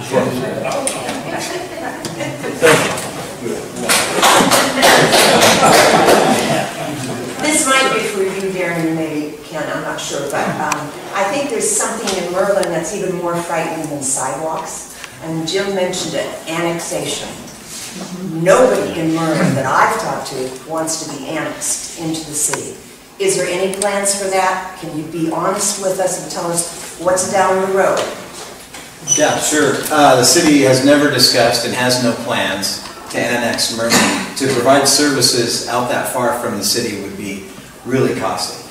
Merlin's controlling their own destiny. You can incorporate like Cave Junction did and become a city anytime you want, anytime the majority of the citizens within the district boundaries you define. But the city has no eyes on trying to annex you into the city. We are trying to provide services further than the Merlin Industrial Park, because we provide water out there, to help that whole area do better, because it creates jobs for everybody. And so that's the only part that they're trying to do, is to help with the water out there. So there are absolutely no plans, never been a discussion. You guys control your own destiny in this area. Thank you. If you want to grow, say Merlin wants to do its own thing, let's talk about that. Okay, I presented a situation, a proposal of how that maybe you could do that and not have to run it through. As you have the developers, they put the infrastructure in at their expense, because they can do it cheaper than the city or the county or the state or the feds. We, as individual contractors like I am, we can do it cheaper. I've done it. I've seen it done. I've seen it work in Myrtle Creek, right from where Mr. Kubik's came from before he came to the city of Grass Pass. I put in a subdivision for an owner, and we did it ourselves, and we saved money. We got the same inspections that you get if you do it through the state. That's all regulated. So if we can do it cheaper, then that gives you a benefit. And if we hold the fees down on that part, just like we said, once you put that structure there, an office building or a home or whatever, or a business, you have a permanent tax base that's going to keep going up every year like it always does. If it does fail, we're all in trouble. If it ever all goes down, there's nothing to worry about. It'll all be gone. So we need to find a way to develop where it doesn't cost everybody an arm and a leg, and then the developers will donate it to the city. That's the way we used to do it years ago. I've been doing this for over 50 years. I've been in business for more than 50 years, including here and in California. So, and that's the way we did everything. I've worked for the utility companies, I've worked for cities, I've worked for those type of people. And we always did it ourselves. We didn't rely on the city getting bids, or the county getting bids, or the state going out and hiring, because their requirements add so much to it that it doesn't pencil, and puts a burden on the developers. That's why we don't have developers here. They're going to White City. They're buying property in White City. Done. Jim, do you have anything to say? No, thank you. Okay, Jonathan? I have a question for you. I have a sincere interest in the Josephine County Sheriff's Department. So I'm going to ask you a question about the Sheriff's Department, and I'm going to tie your hands.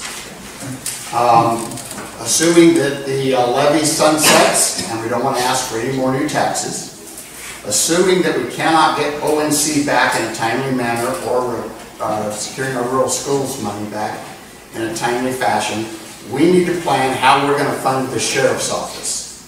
So I'm going to take those, I'm going to tie your hands. Those answers are off the table.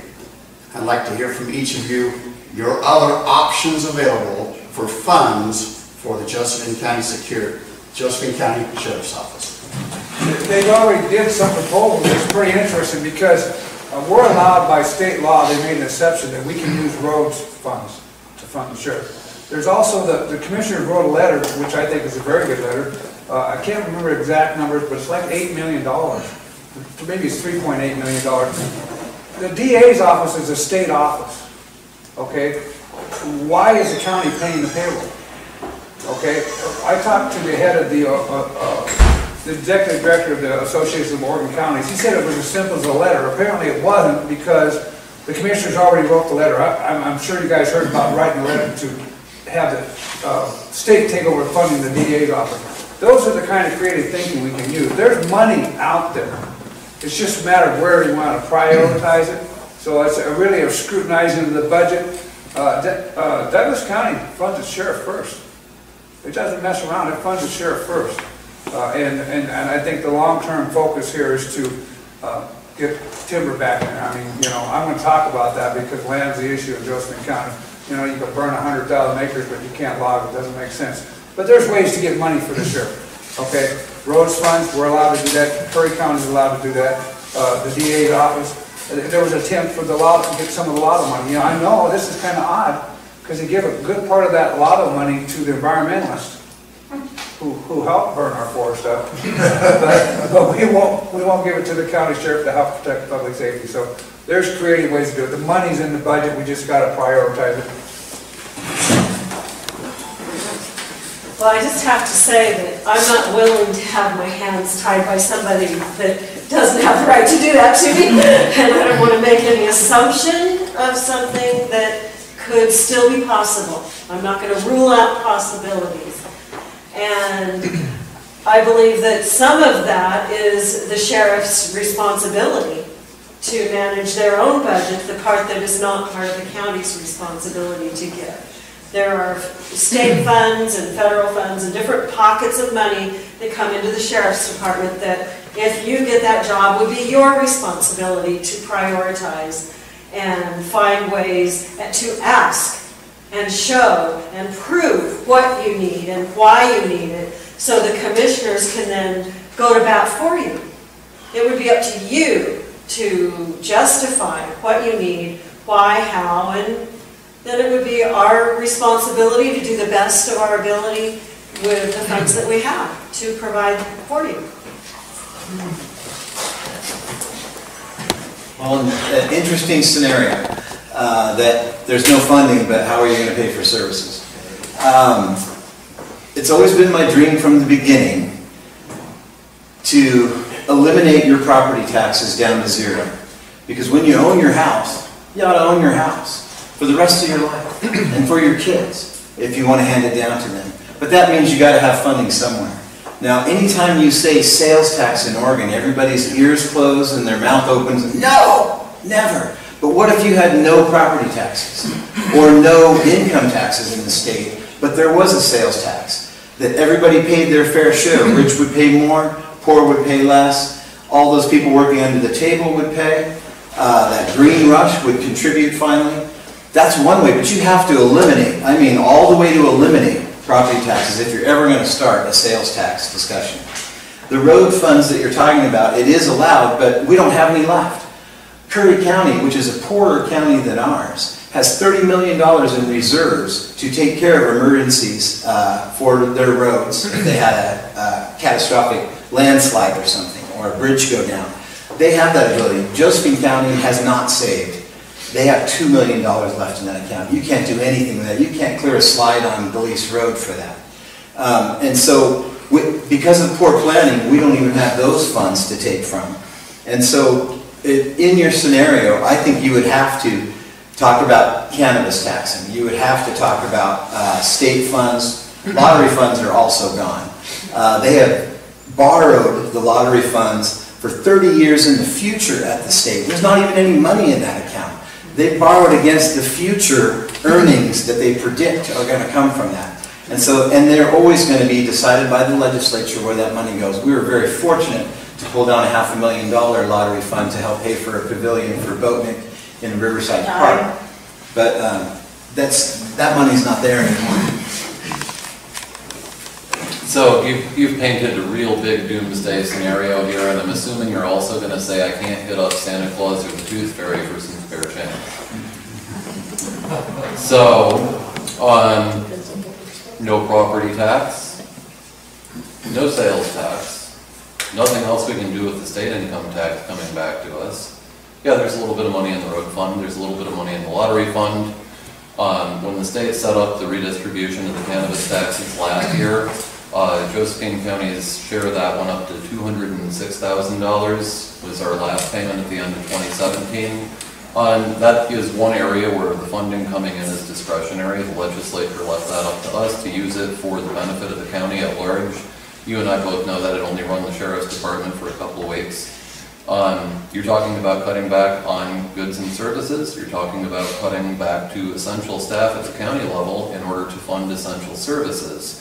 We don't want to go into a state of essentially receivership with the state where Salem comes in and says, hey, if you guys can't provide adequate law enforcement, then we're just going to come in and start managing things for you, because when Salem does that, it would wind up in an additional tax.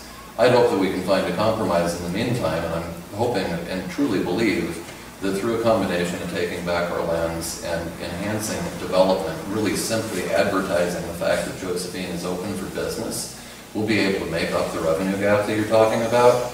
I don't think the county would vote for a lower tax than we currently have, and I don't think they'd vote for a higher tax. But if there was a tax levy that failed and all of the other stipulations that you put into place came to pass, you would be looking at a reduction in general services in Josephine County.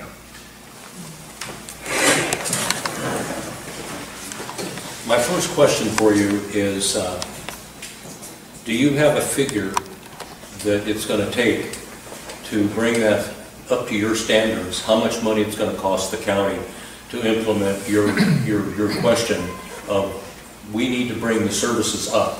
We know that. I've seen that for 42 years. When I lived in the county for 21 years, is that we were short. We had no patrols, or it was 45 minutes to get somebody from the middle of town out 2.5, 3 miles to my house in the county. So those kind of things is we need to know, how do we figure out how to fund something if we don't have the figure? Would it be $10 million? Would it be $5 million?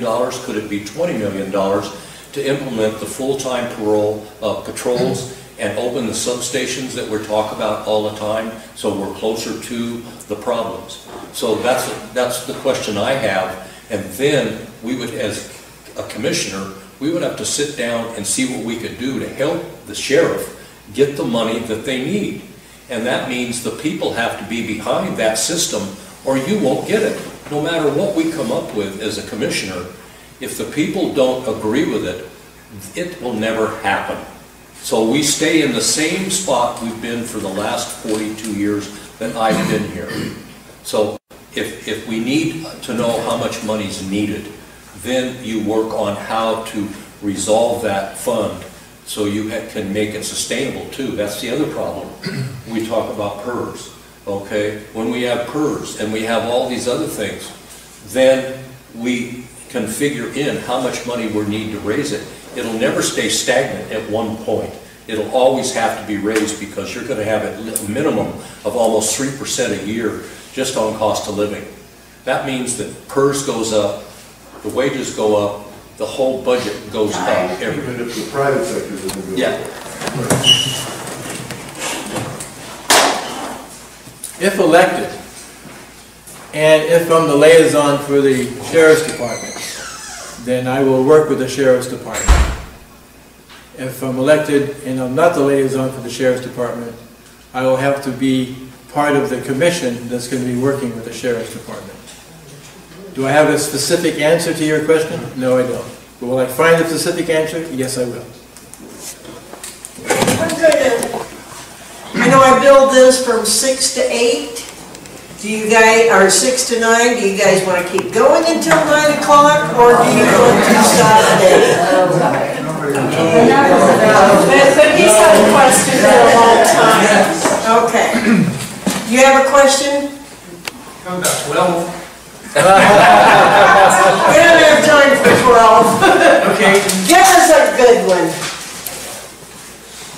First, a couple of statements of fact, and if anybody wants to contradict these and correct me, feel free to do so. Fact number 1 is Portland rules the state. Yep. Fact number 2 is Salem has left Josephine County basically twisting in the wind and ignored for years. Fact number 3 is the street I live on, in a matter of 4/10 of a mile, there are 8 open complaints for illegal pot growing, plus we have a drug compound up the street that's a disaster. So please someone tell me it's not impacting my real estate values. Hard to believe. Pass those statements of fact. First question to Peter. You mentioned that you have passed and killed legislation. Could you please tell me what elected office you hold and how you've done so? Absolutely. So I do not hold an elected office, and in fact, a substantial amount of legislation is passed and killed by the people in elected office directly, but with the support of various lobbying groups around the state. I've worked with the Oregon Sun Growers Guild, the Industrial Hemp Farmers Association, and other nonprofits, including Oregonians for Public Health and Safety, to advocate for the passage of responsible bills for Oregon's public health and safety, and to eliminate bills that create an undue burden, both on a growing industry and on the communities that the industry seeks to develop in. I'm not going to argue with any of your statements. It's a fact. I believe they were all correct. Okay, question for the entire board.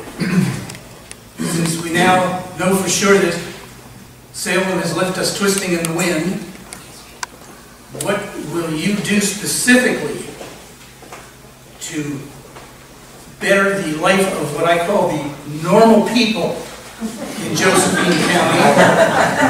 And what are you going to do to change that attitude specifically that Salem and Portland has, basically loathing they have for Josephine County?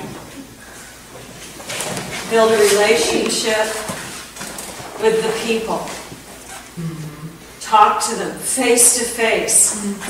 We are coming, we're waking up, we're coming out of our isolationism. We are part of the state of Oregon. We are not receding from Oregon. We are a part of the state, and you are responsible for our care and our guidance. And our children are homeless.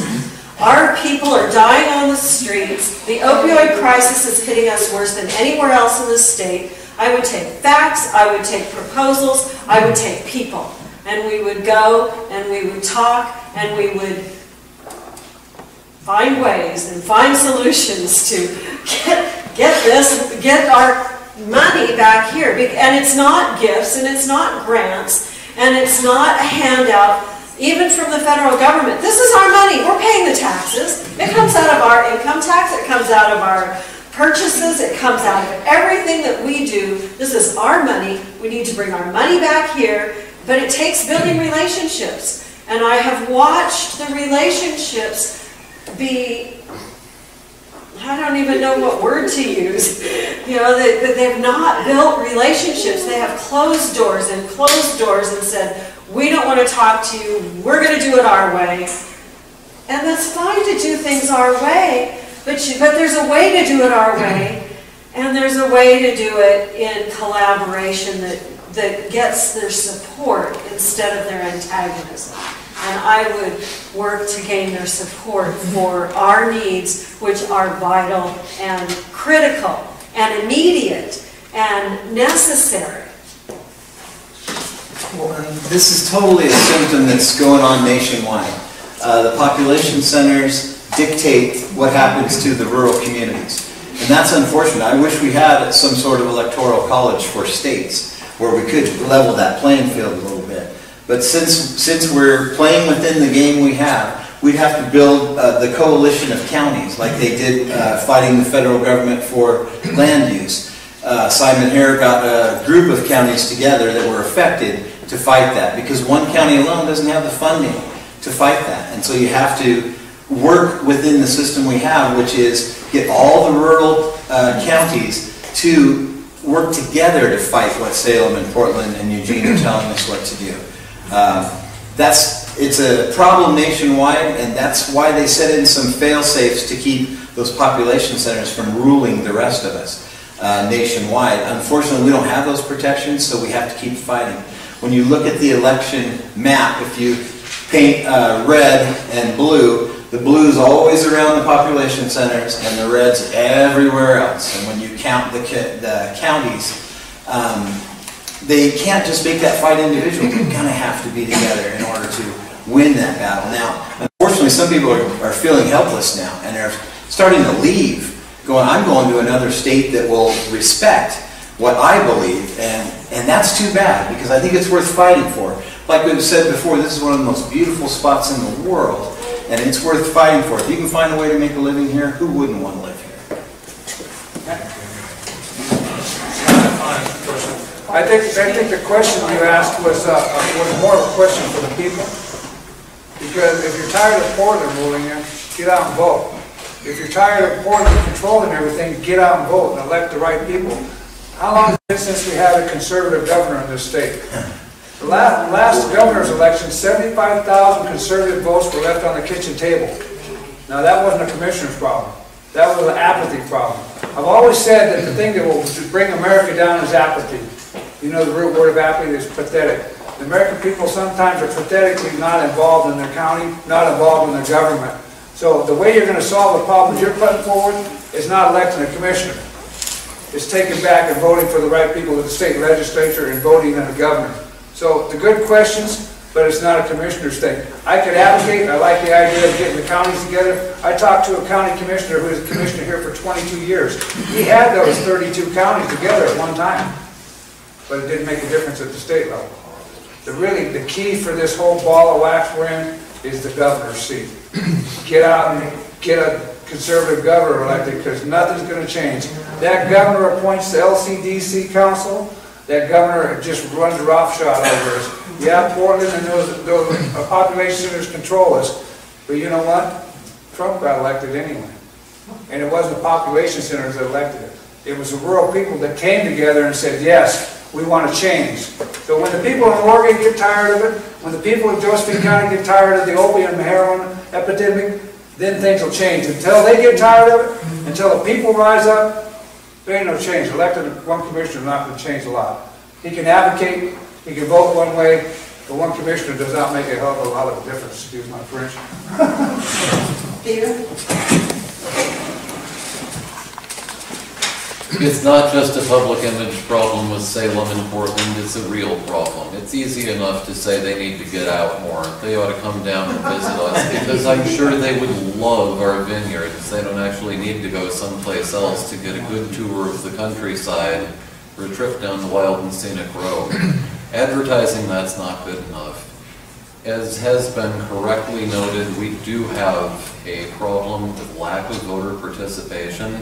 I don't know if that's going to be enough to win one way or the other on this issue, but I'll say that we're a red county in a blue state that has a blue county seat. The divisions there are pretty dramatic. One of the things that I see a difference in between Salem and Portland and us down here is that we live even in Grants Pass, which is relatively densely populated. In the rest of this county, we live in a very spread out fashion. It's a very different lifestyle, and it means that we take a different approach to things. Our representatives, unlike the voters of many counties in Oregon, frankly, our representatives do go to the legislature, they do vote for us, and they do advocate for us consistently. But what I've seen in working at the State House is that there's general regard, the opinion of the area is that we don't want it bad enough. We're not really working for it.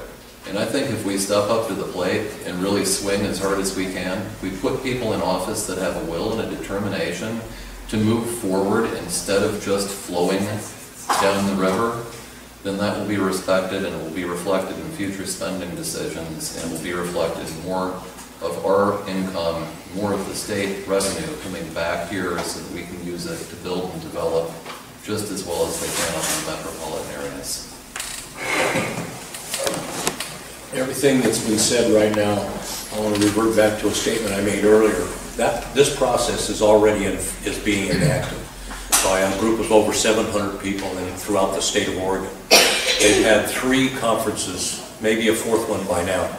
There's going to be 6. They're putting together a study that they're going to submit, and they're trying to break the urban-rural divide on the allocations, just like we're talking about. Everything I was invited to that as an ex-councilman and as a developer builder. I got to talk. I got to go into the committees. We had 6 committees that came out of 54 people that were there. And it was surprising when we came out of the 2-hour sessions we had. It was similar. It was all the problems we're talking about: housing, education, opiates, and public funding.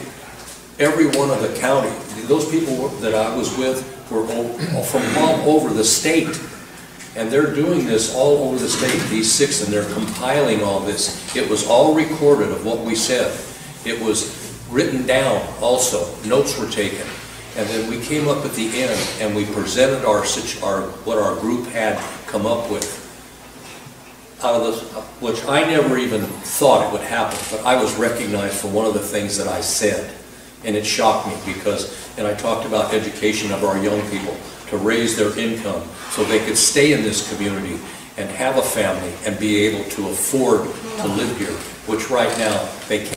There is no real jobs in this county. We have a lot of problems other than that.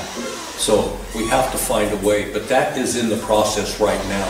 And I think that if we get enough of those people together and we get that study presented, Salem's got to listen. They have to listen, or we're going to have to make changes in Salem. It's that simple. And the only people that can do that is us. Wow. A lot of good things have been said, of course. Personally, I don't believe it's a government issue. It's a people issue. So the people have to take the bull by the horns. And if they want government guidance, that might be something I consider. But I don't believe that government is the answer. Thank you. I'm going to give you guys 2 minutes closing statements, and then we're out of here. Jim, I'm going to start down with you. Well, thank you. I'm at the end of the table. Well, thank you all for coming and staying, those that stayed. It's been a real interesting discussion. A lot of things have been said here that's very important to remember. There's some things that have been said here that, may be questionable. But, you have to remember one thing, in my opinion now, that talk is talk, and if you walk the walk, you walk the walk. And I'm here to tell you that I will walk the walk. I'm not going to do the talk. So, if you'd like to go to the back table there, I have some information back there. I also have a campaign promise that I made. I said I was going to take a drug and alcohol test. I did. At my expense, not the campaign's expense. The results are back there on the table if there's any left to look at that. Justice of the peace court system. We haven't talked about that much. I think it's very important that the county has a justice of the peace, not just 1, but 4 for the different areas of the county. Another thing I'd like to do is to have town hall meetings. And above that, I would like to see that the county commissioners have, or a liaison rather, to different departments of the county. Where the county can talk to the commissioners anytime they want. You can't. So I suggest that each commissioner take 1/3 of the population of Josephine County and designate themselves as their liaison. So then you know exactly who your council, who your county commissioner is going to be, or is your liaison. And I believe that that should be rotated every so often. So that each commissioner can get a feel for each of the different geographical areas of the county. So I'd appreciate your vote, May 15th. Be sure and vote, because people are the ones that have to vote. And I thank you for your time and consideration.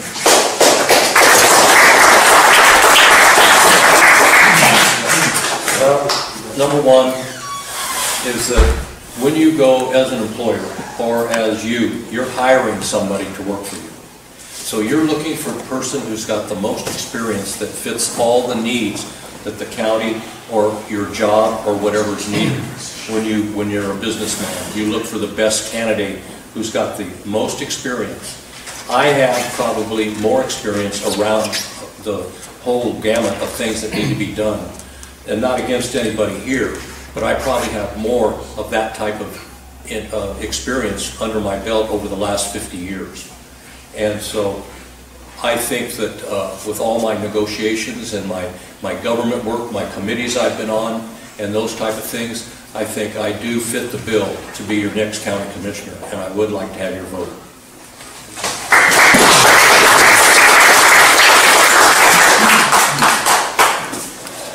I'm running for Josephine County Commissioner because we're stronger and safer together. It's time to end the division. One of the questions in a recent survey was, what about the city-county divide? How about instead of that question, we asked, what about city and county unity? We've been talking about the division between the county and the metropolitan areas. How about we talk about unifying instead of further dividing? How about we talk about moving together forward instead of moving together, constantly fighting every step of the way? It's time for that change in leadership. It's time for somebody who's pragmatic, has the vision, has the boots on the ground experience, is able to think on their feet, is a dedicated member of this county. I'm known for one particular area of politics, and that has colored my political experience, but it is also leading us into a new economic future. We have many different things that we can grow and build on here. In the past, we haven't had a real vision for development, for managed growth. We need to have tourism. We need to have a steady construction base. We need to appreciate our vineyards and the other things that bring us here, yes, even the cannabis community. We need to continue to pursue the state relentlessly in order to make sure that we're respected, we're given equal treatment as Oregonians. We need to advertise that we're open to business. We need to continue to embrace our senior community. We're actually developing a healthcare infrastructure down here that's going to be so great in the next few years, we may even become the retirement community for Oregon, not just the rest of the country. We need to look forward together at the most efficient way to manage our government and rely on the people to have the leadership and the ability to take us there. Thank you.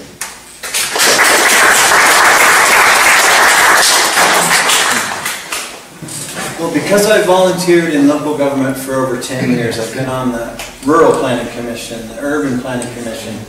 I was re-elected to the City Council, or elected twice. I was elected mayor twice. So I have a good understanding of what our community has on their plate as opportunities and as problems. We have quarterly meetings with the county commissioners, and we help them when we can as a city. And so we've learned what's going on in both the city and the county.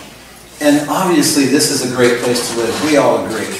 But it's finding a way to make a living, finding a way for your kids to make a living so that they can stay here. That's what we have to fight for.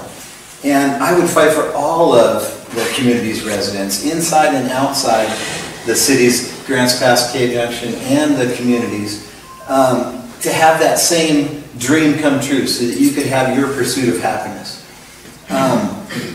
I will fight at the state level for more revenue to fight the problems that are newly created. I'll fight at the federal level to find funding to fight the illegal growth and to help our sheriff out. Our four biggest problems or obstacles in our county right now that need to be addressed are funding for law enforcement, access to affordable housing, property regulation so we can be good neighbors, and encouraging small businesses because they're the ones that offer those gainful employment opportunities that everyone's looking for. I'd like to schedule community forums, as I mentioned earlier, in each of the communities often so that we get community input to help us do better as commissioners. And I want to carry on the fights that were started by others, and I'd like to start a few fights of my own.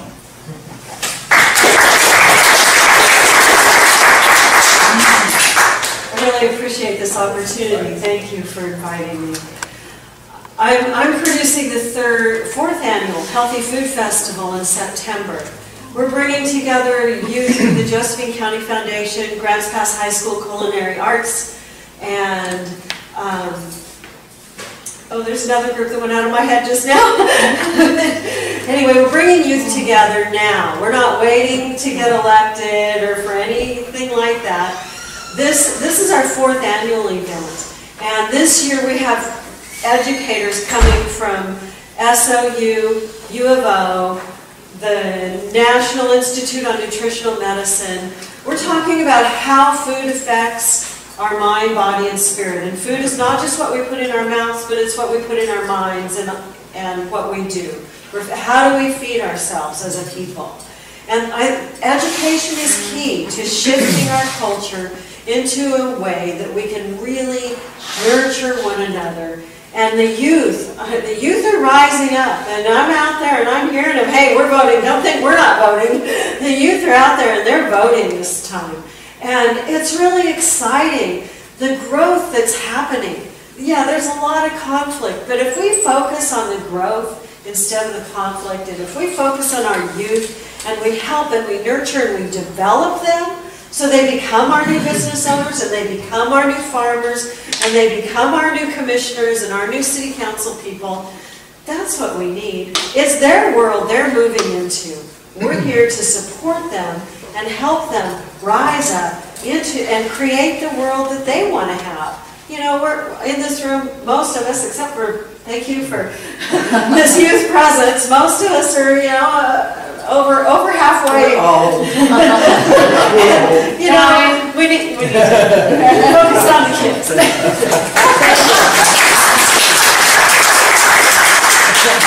Thank you all for coming. Thanks, Jan, for putting this on. I'm Ron Smith. I was born here. My family's been here over close to 100 years. Josephine County is a great place to live. I've been involved in this county for over 25 years, fighting for your rights, whether you knew it or not. Fighting for property rights, fighting for multiple use of the public lands, fighting for our economy, fighting for the access and ability to produce. Because we need to produce. A rural county is always produced. That's what builds rural counties, is producing. We have a great county to live in. We have some problems we have to address. I've been fighting for those issues for a long time. Currently I'm involved as the vice chair of the Fruitdale Grange. I'm also a member of the Redwood Lions Club. I'm a board member of the Pomona Granges, which is all the granges in the county. I'm also a member of the Josephine County Farm Bureau. So I'm stayed active in our community. Went to Washington, D.C., advocating for the farmers in Klamath Falls. Met with the Secretary of Interior to advocate not locking our forests up in the monument. I've been working hard for you for a lot of years. I like to work as your elected official as county commissioner. So if you see in your eyes, take a look at my webpage, voteforronsmith.com. Take a look at me. I'm a guy that can make the positive decisions and the choices to protect your rights and your ability to live a better quality of life in Josephine County. My grandkids are here. My kids are here. All my relatives are here. This is the motivation for me running for county commissioner, to improve the quality of life for everybody in the county. So vote Ron Smith, county commissioner. Thank you.